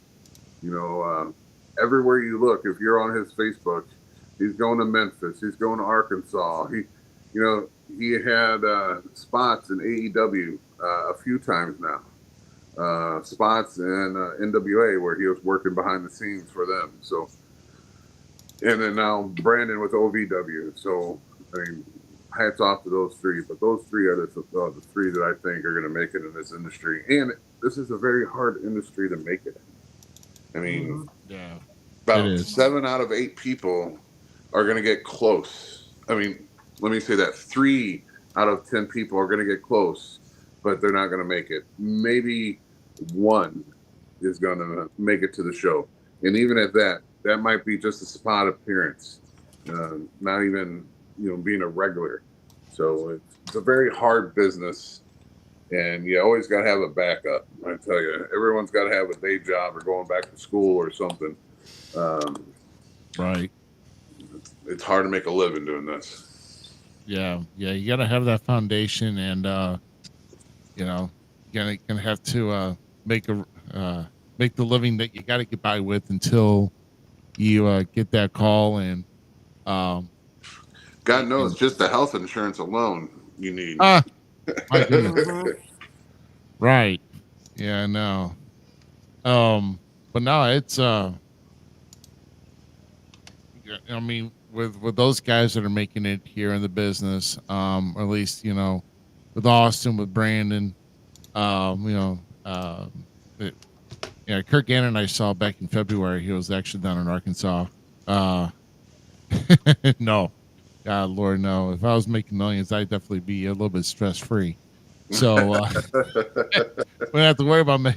I'll be making my bills and been kind of be more relaxed if I was making those millions. And, I mean, that's why I'm trying to, move up that ladder. But unfortunately, you're in the same boat as me, sir. We're about to age out of that ladder. Yeah, well, if we haven't already, because have you guys checked out? I know you're talking about WWE Speed, and I haven't heard anything about that. So when you guys talk about that, that would be news to me. Yeah. But they have WWE Next Generation on Roku. Yep. Yeah. Amazing show. I fell in love with that one and just watched all the episodes in one day. But most of these people are in their 20s, and that's kind of like what they want. That young person that they can mold into what, or even being a master in something else, whether it be football or gymnastics or something, and then they can mold them into what they want. They're so young. And I don't know about you, but I'm 46, so I aged out of that ladder about 20 years ago. Yeah. Well, I mean, you did mention about that, so I mean, yeah, because I actually do want to kind of get your thoughts about this, because I know about the show. So for those who don't know about it, let's talk about it. So WWE Speed. So this has been advertised about the past month or so now on WWE television. Mm-hmm. Now, what this is, it's a different division. Kind of like when WWE went to like 205 Live, they brought back cruiserweights, obviously 205 and under, and they had to carry that for a while. So with this division here, it's only exclusive to Twitter or X, I should say, and it's on their channel. So you just look, you search for WWE Speed on X, and then they'll pull up their page. They have live episodes. They have episodes every Wednesday at noon Eastern, 11 Central. But apparently this past week they crowned the first ever Speed champion, which is Ricochet. Okay. Now apparently Speed here, and this kind of, I understand the concept, but all matches, 3-minute time limit. Oh, wow. That's it. Literally, these guys are bang, bang, bang. Yeah, it's spot for spot. It's boom, boom, boom, boom. It's really showcasing that high speed, but in like a controlled environment. It's really cool. Like I'm pretty with this right now. My only problem with that is a lot of people could get hurt, and I say that I love Ricochet. And I feel sorry for him because he doesn't get enough props in the WWE as he should. So great that he's champion, first ever Speed champion, whatever. But if you're trying to cram as much as you can. I mean, we've all seen the videos on YouTube and Facebook about people doing stupid shit and getting hurt. Well, if you're going to try to cram a whole bunch of stuff into 3 minutes, it's just an open invitation because you got to top the next match. So if you keep trying to top them, someone's going to get hurt. So I'll be kind of leery about. Go watch the tournament. I think you'll be pleasantly surprised. Because at first I was like confused by it, but the more I kept watching, I'm like, okay, I think I might get with this. Because it still has the WWE feel. Like they still slow it down, but they're like. Well, I mean, can they tell stories within 3 minutes? Not really. Let's see. Who knows, man? I mean, let's not knock it before it gets started. I can only say how I feel about the situation. 100%. I'm all for it because I have my. I'm spectacle, not spectacle. I'm. What the hell the fucking word I'm trying to find? You're optimistic about it? Yeah, whatever. That it's going to be good, but at the same time, I have a fear of it. But if they can recreate, like, because I've been talking about for the last month, I think, on We Talk Wrestling and with my buddies around the area that I talk to about wrestling, that, like, we need a light division in WWE. So, like, if this is what I'm getting from my manifestation of getting the light division, I'm going to openly give it 100% a chance. But, like, I kind of hope it can come to be something like in NXT they're doing with the cup, the 5-minute rounds for 3 5-minute rounds. Okay. They have a trophy down there. I can't remember the trophy name right now. But if they do something like that with it and then bring it to the main stage, like, show, I think it could really evolve into something bigger, and we could actually have like a combination of the Cruiserweight X Division type thing, because Bronson Reed competed in the speed division. Like, he was in the tournament. So, like, there's elements that I really like about it, and I pray that we get something different in professional wrestling. And this is a little bit of that. Yeah. I mean, again, any kind of other wrestling shows is great because, back in the 80s, it was all about the big guy. And, now they're slowly morphing into a physically fit smaller guy. So, but they still don't get their props. Kind of like I said about Ricochet. He's still in the land of giants, so he doesn't get the push that he deserves. So this could be the way he gets his push and gets recognized for the talent that he is. So more props. I, just being a wrestler, know when you try to do shit fast, there's normally an outcome that you don't want. So if they can do it safe, I'll give everything a chance. So I'll try to tune in one night.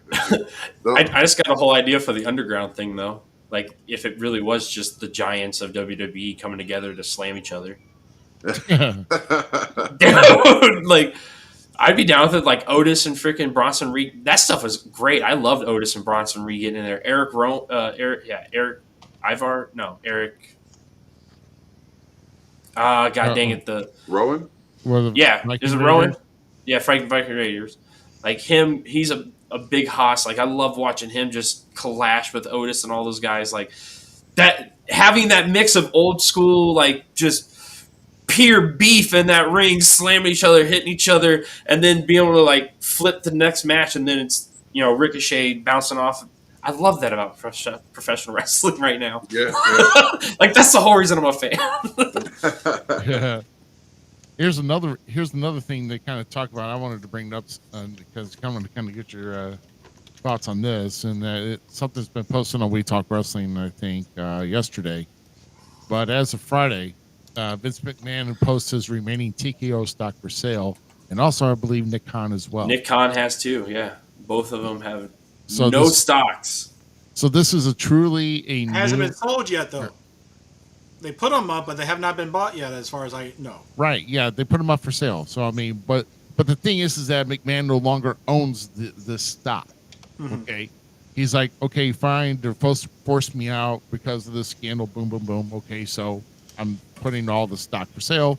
Hopefully, somebody buys it. So that being said, if it does get sold, he gets the money for it, and even with this money that he has. and I kind of want to get Texan's thought on this. Do you see a guy who's at the stage of his life, would he dare decide to start a rival wrestling company against the WWE?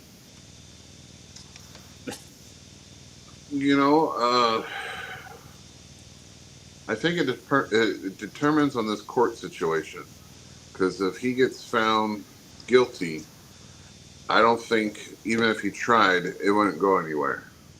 Mm-hmm. If he's found innocent, which I really doubt he will be, or if he pays everything off, because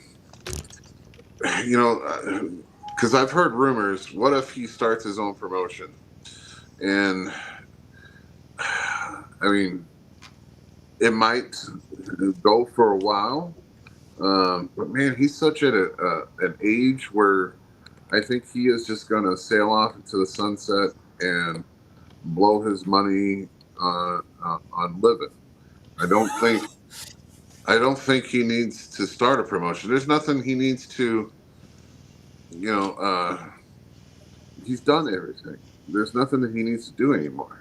And that's the thing. Him starting a wrestling promotion is going to be like Buck Zumhofe trying to run a daycare. I mean, how's that going to work out? Right. I don't know. Personally, as a wrestler, tell me I'm wrong. I've been saying it all night. Competition is great. I just too much competition is terrible. I don't think we need another Vince McMahon promotion. I mean, I would be stunned if he actually did attempt to do it, and then it actually went over. How about this? I would be like, just quit. Why are you even attempting when this guy's 86, busting a company out of nowhere for no reason? Right. I think he just needs to sail away. Vince McMahon meets with Tony Khan. Here, let me buy you out. Shut up.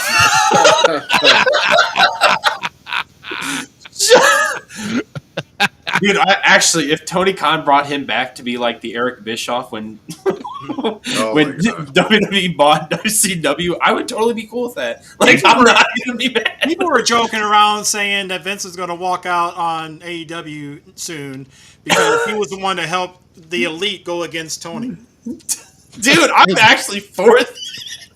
What a way to troll wrestling marks all around the world. It would probably be the only time that they can reach a million views. For some reason, I'm just thinking of Vince McMahon being like Tony's goons. So, like the Gerald. You mean Mercedes Moné didn't get them to 1 million views yet? Stop it. I called that before. I can't stand her. She was signed. I was like, she is not going to make the needle move. She was great when there was a handful of wrestlers. The four horsewomen or something like that. Correct. Yeah. But the amount of money they paid for her, they could have got 10 people that was just as great as talent. They could have helped them draw the needle. But I mean, if Ocean, how do you pronounce his name? Ocean Spray or Will Spray or Will Ospreay? Will Ospreay. If they had 10 of him, oh my God! And they're out there. Pull everyone from Japan. That's been over there. Busting their ass. Zack Sabre Jr. Oh my yes. If they had them there and they just divvied out the money that they paid for her, I mean that would pull views. I think it was just a bad mistake that they paid her. Plus, it's great that talent can go anywhere else and wrestle when they wrestle for them. But if you're paying her that kind of money and she wrestles somewhere else and gets hurt, you're screwed. Oh yeah. And she's taking them. She's going to be in a feud with Willow Nightingale, and I'm pissed about that. Like, leave the new people alone that are still working their butts off and actually doing good. Like, go do something else. Let Toni Storm beat you up, you dumb broad. I can't stand her, bro. Yeah, no, I don't know. It's bad. If you have to put your moniker in your music to get your fans to chant, you're not over. You don't even understand. You know, the funny thing is, when she first came out, when she made that debut, I thought it was the fans chanting like, oh crap, that's the music doing that. That's not. Yeah, and then she always goes, CE, get out of here. Oh my gosh. I'm gonna smoke some happy trees now. Right. So let me ask you guys a question, and we'll swerve back to the Fan Fest. Sure. Who are you guys looking to meet? I mean, since obviously you guys are going to be there. You know, last year a few of them stopped by your booth and actually got on with your podcast. Who are you guys looking forward to meeting and possibility hopping into your booth and saying a few words? GQ, I defer to you first. Let's go over this way. Okay. He had his hand up. He had his 100% Medusa. 100%. Not only because I am a massive women's wrestling fan, Mark. She's also a freaking world champion in monster trucks, bro. Like, Medusa's the bomb. Alundra Blaze. Yeah, I mean, she is. And I'm surprised he didn't say Godfather and try to go out back and smoke. I mean, I'm going to bring some happy little trees, and if I get to have that experience, that's an awesome time. I'm down with it, but Alundra Blaze is 100% the person I'm like, pumped to meet. Not going to lie. I might have a mark-out moment like I did with Gerald Briscoe, if she stopped at the desk.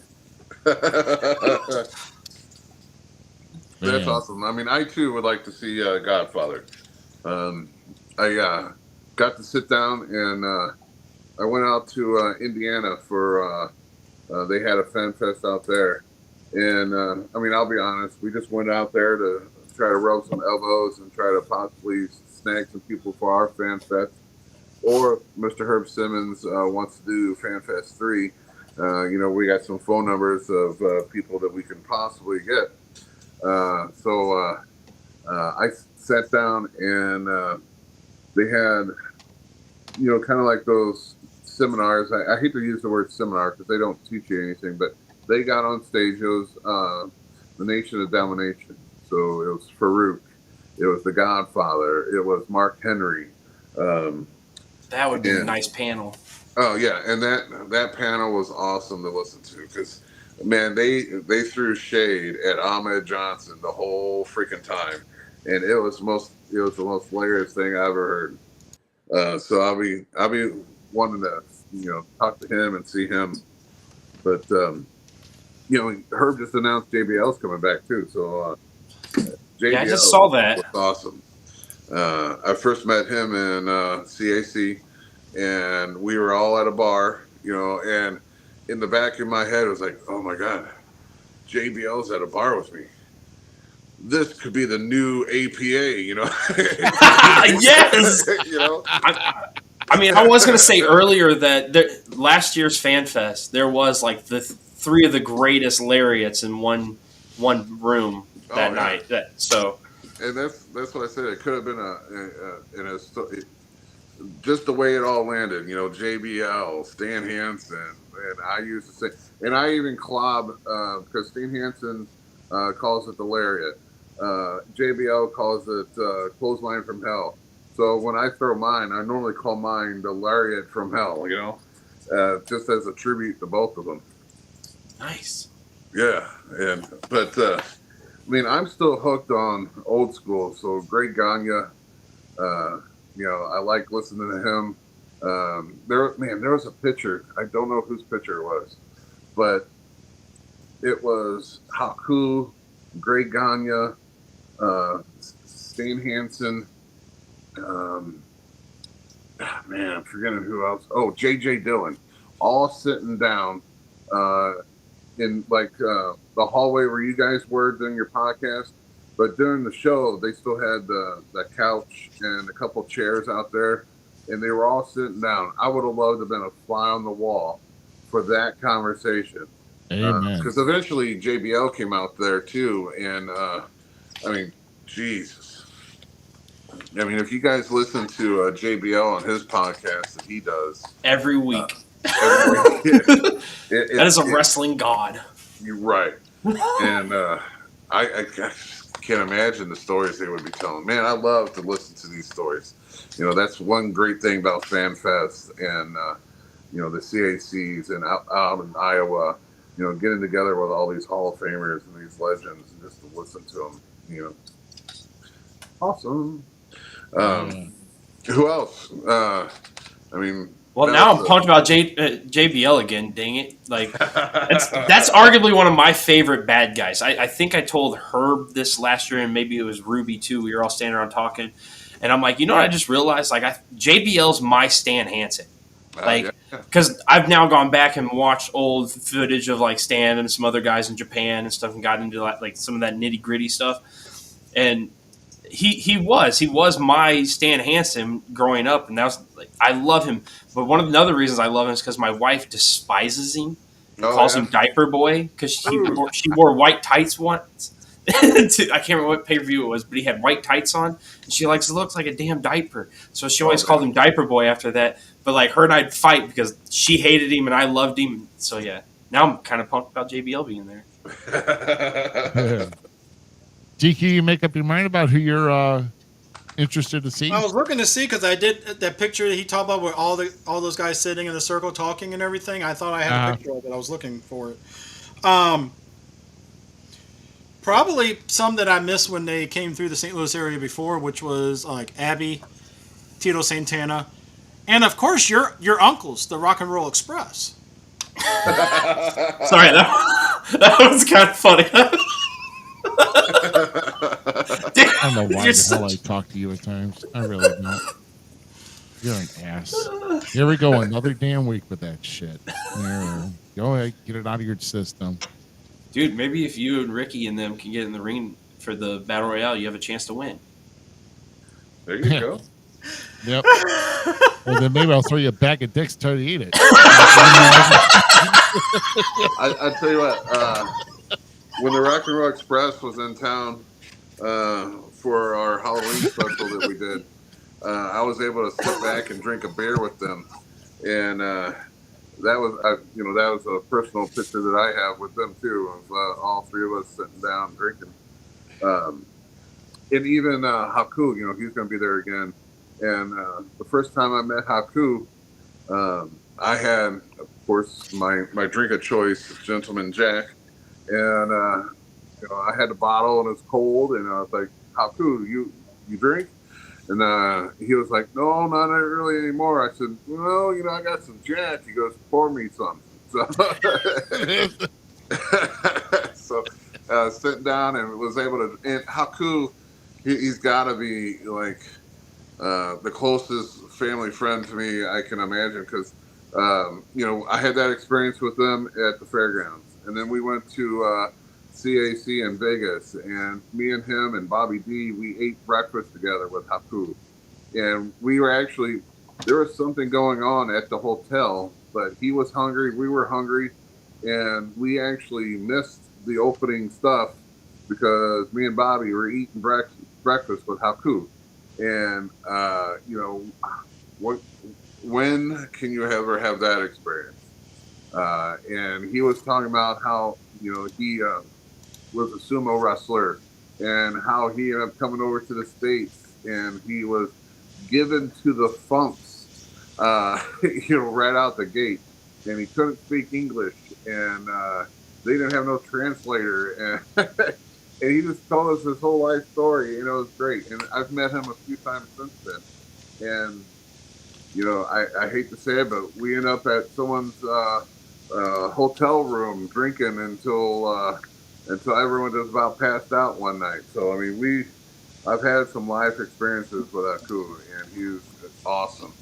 But Tito, I was going to say, Santana is great too. So funny Haku thing is, if you looked at this year's WWE Hall of Fame, one of the things that Paul Heyman said was, "Son, if you have any problems with anybody here, 2 seats down is Haku," and the whole crowd lost it because they know he's the baddest ass around. I mean, you're right. And the funny thing is, it's always the badasses that are the sweetest motherfuckers, and he is. I never got on the wrong side of him. So, but he is one of the sweetest guys you ever meet, and you hear all these stories about people poking him. and that's when he gets pissed off and he ends up taking your eyeball out. So just don't poke the bear, and and you'll become friends with him. So Don't poke the bear, and the bear won't maul you. right. Right. But this is the first year that Tito Santana has been kind of circulating the system. Herb brought him in a few months ago, and he was great. Like I said, he sat down with the whole locker room, and we were all, just in awe because he was so down to earth. And now he's bringing him back for the Fan Fest. But Tito is not one to be around these Fan Fests. This is kind of like an oddball thing, and if you ever wanted to meet him, this would be the time. But yeah, the card. I mean, the people that are coming this year. He's almost 70 people in now. It's stacked. I'm like, yeah, I know. I don't know how that's going to work out, but all I know is I know this poster doesn't show all of them, but I mean, it's stacked. It's stacked. Like I said, you got to go to SICW.org to get more about it. Hopefully there's going to be still. Now I know Herb mentioned earlier that there's only limited seats left available for the Bill After One Man show. Yes, which is on Friday night.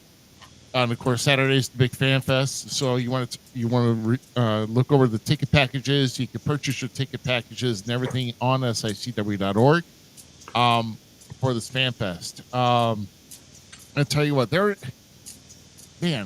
can't really. It's just not fair to say which one because I can't narrow down to one. I mean, I'm hyped. Honestly, I'm hyped for the Glow Girls because I watched them, of course, when they were on Syndicate back in the late 80s. You're having a few of them come. I think it's kind of interesting that Jump Runzel and Great Gagne were mentioned as were kind of pushed as the high flyers, and then B. Brian Blair comes along, and I'm kind of wondering where does B. Brian Blair fit in the mix? Right. With all that, but no, I'm excited for that because B. Brian Blair, of course, the president of the CAC. And then, like you said, Bill after being there Friday night, we got returning ones: Teddy Long, JBL, Mac Davis. Got those returning. Jimmy Hart's coming back.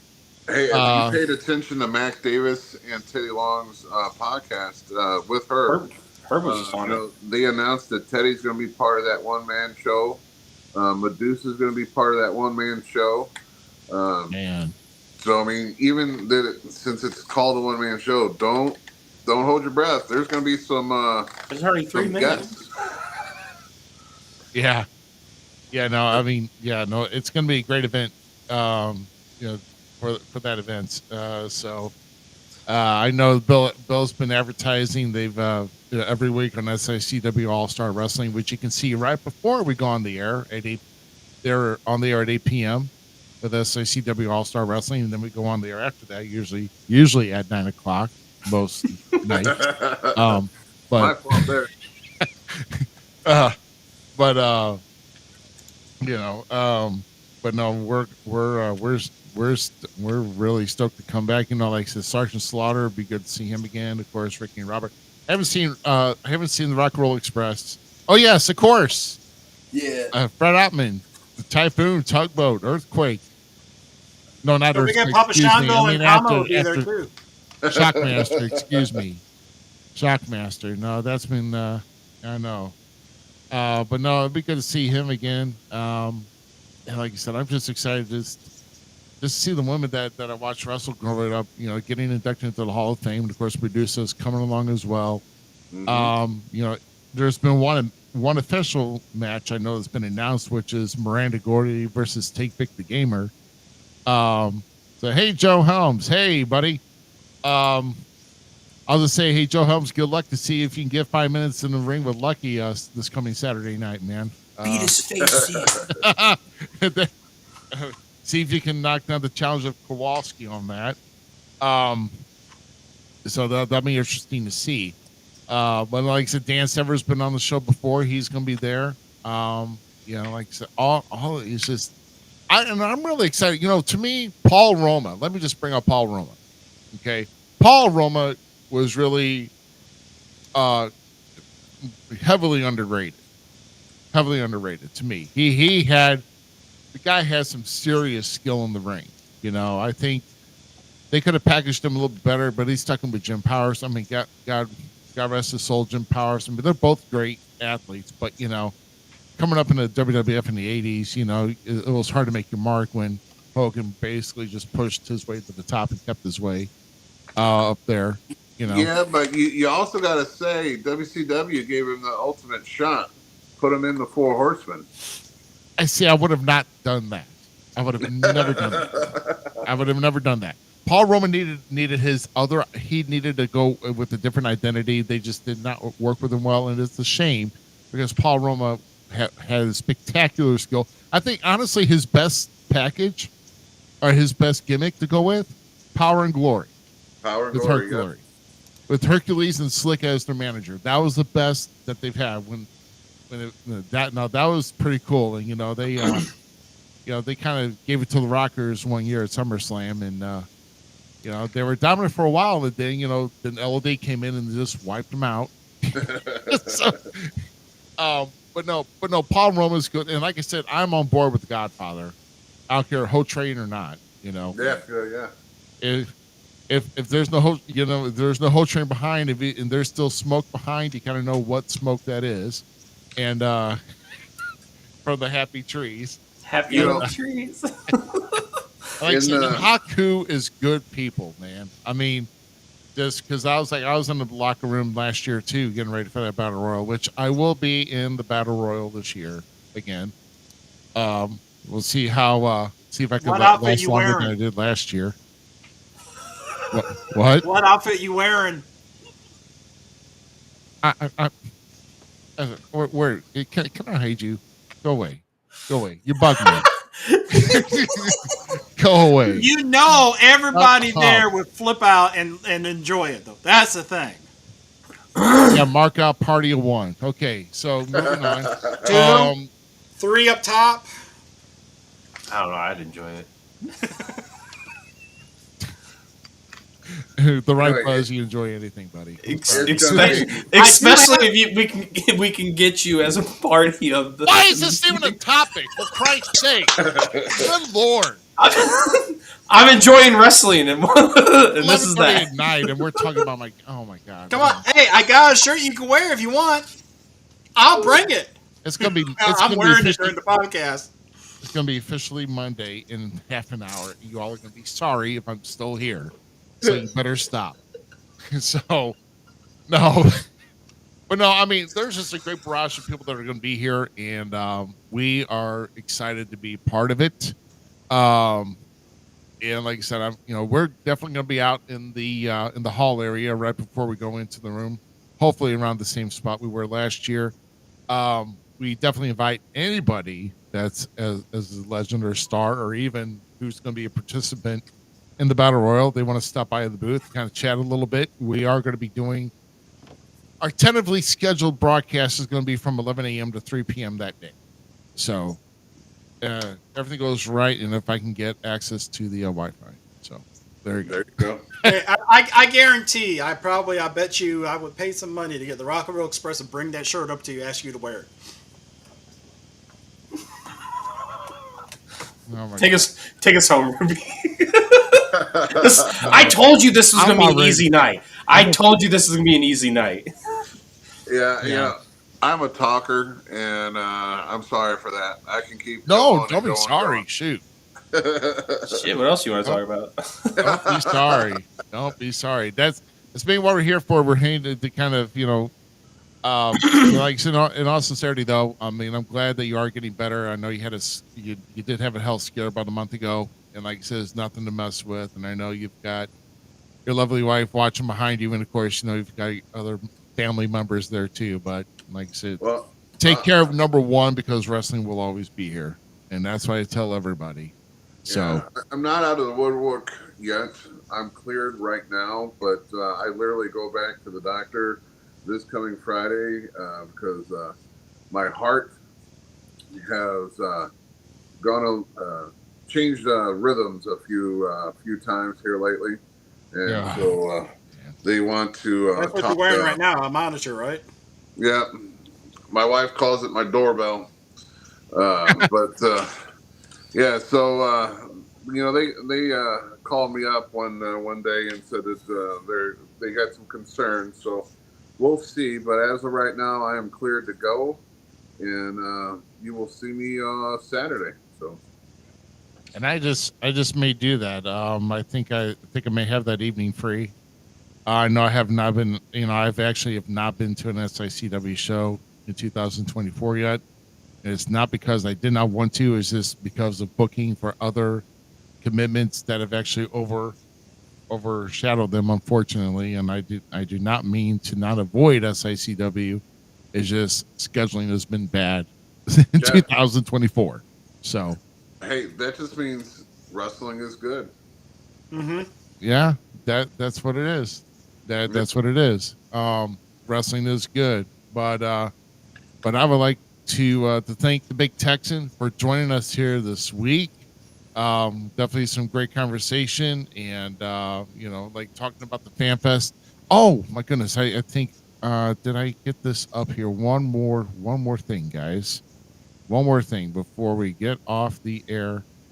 I actually just got word of this earlier today from me. You heard it from me personally, so this is going to happen.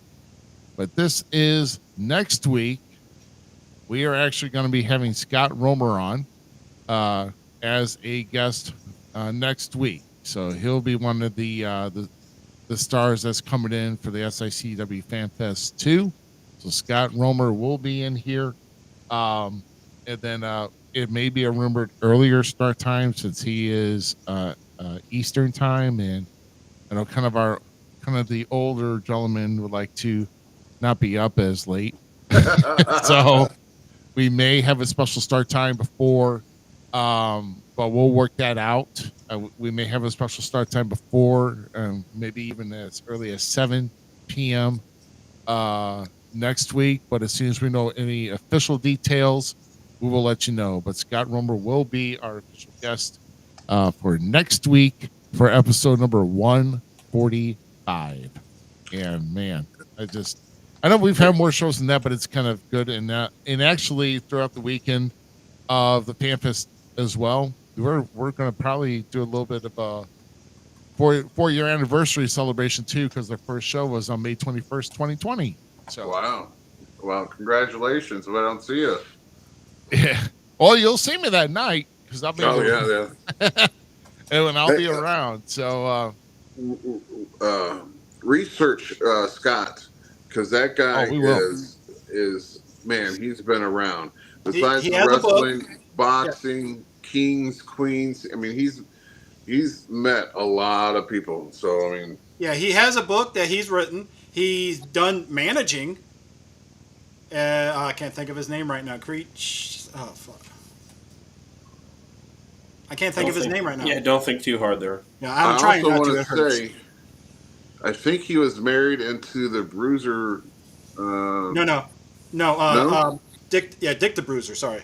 Yeah, Dick the Bruiser. He was married into that family. Yes. So, yes. God, I mean, the stories that guy probably knows. Because I know he came over when everybody brought over Bill Apter to the bar that one night. So, sorry. Trying to get my fingers under control. I don't want to hear it. Yeah.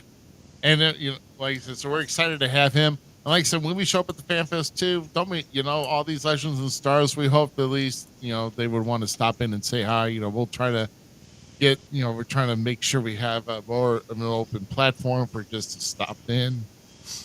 But real quick, since I finally found it, that's what I kept doing the whole time. Yeah. You don't want to miss the Fan Fest because you get to see moments like this. Oh yeah, there you go. Yeah. Look at the knowledge that's just sitting and standing around right there. Yes. Oh, absolutely. You found the picture. Yep. There you go. I saw that as like I just want to move closer to it so I can listen in on what they're talking about. Yep. Absolutely. And the next biggest thing to try to see at the Fan Fest is the return of. You're so fired. I'm tired of dealing with you. It's almost midnight, and I'm tired of dealing with you for real. Right That now. is awesome. Yeah. I can't see it, but I know what it is. Yeah. Well, when you go back to watch the replay, you'll understand why I'm going to put my face in my hands Just remember right now. Just remember two things: rock and roll. There you go. All right, gentlemen. Yeah. I'm about to kill him over here. Good night, everybody. Yep. Hey, don't forget, like I said, come out and see us, though, for all the Legends and Stars, because we are the first official signed vendor of this Fan Fest. We jumped on it first. So, kind of let us know, stop in and say hi. We're always open to a conversation. So, Tex, thanks for joining us. And Tuesday with the Six from the Bigs auction thing, they were the second one or third one about that signed up for it. So Yeah, second place is first. It's a segue coming. Good night, guys. Thank you. All right, guys. Thank you very much. All right, we're going to go ahead and get out of here. And once again, we'll see you next week. And we'll let you know. Just follow our Facebook page, and we will let you know when we're going to be on next week. So for the Gem City Mouse Zmiz and GQ, I'm Rough Cut Rick Ruby. Thanks again for joining us. And we'll see you next week for episode number 145 and Scott Romer. See you then. And have a good week, everybody. Thanks again for tuning into tonight's episode of the Falls Counts Everywhere podcast. Don't forget our friends at the following: Keeping It Cool with Tyler Cooley, the Squared Ring podcast, and We Talk Wrestling. The Falls Counts Everywhere podcast is an LTX Enterprises production.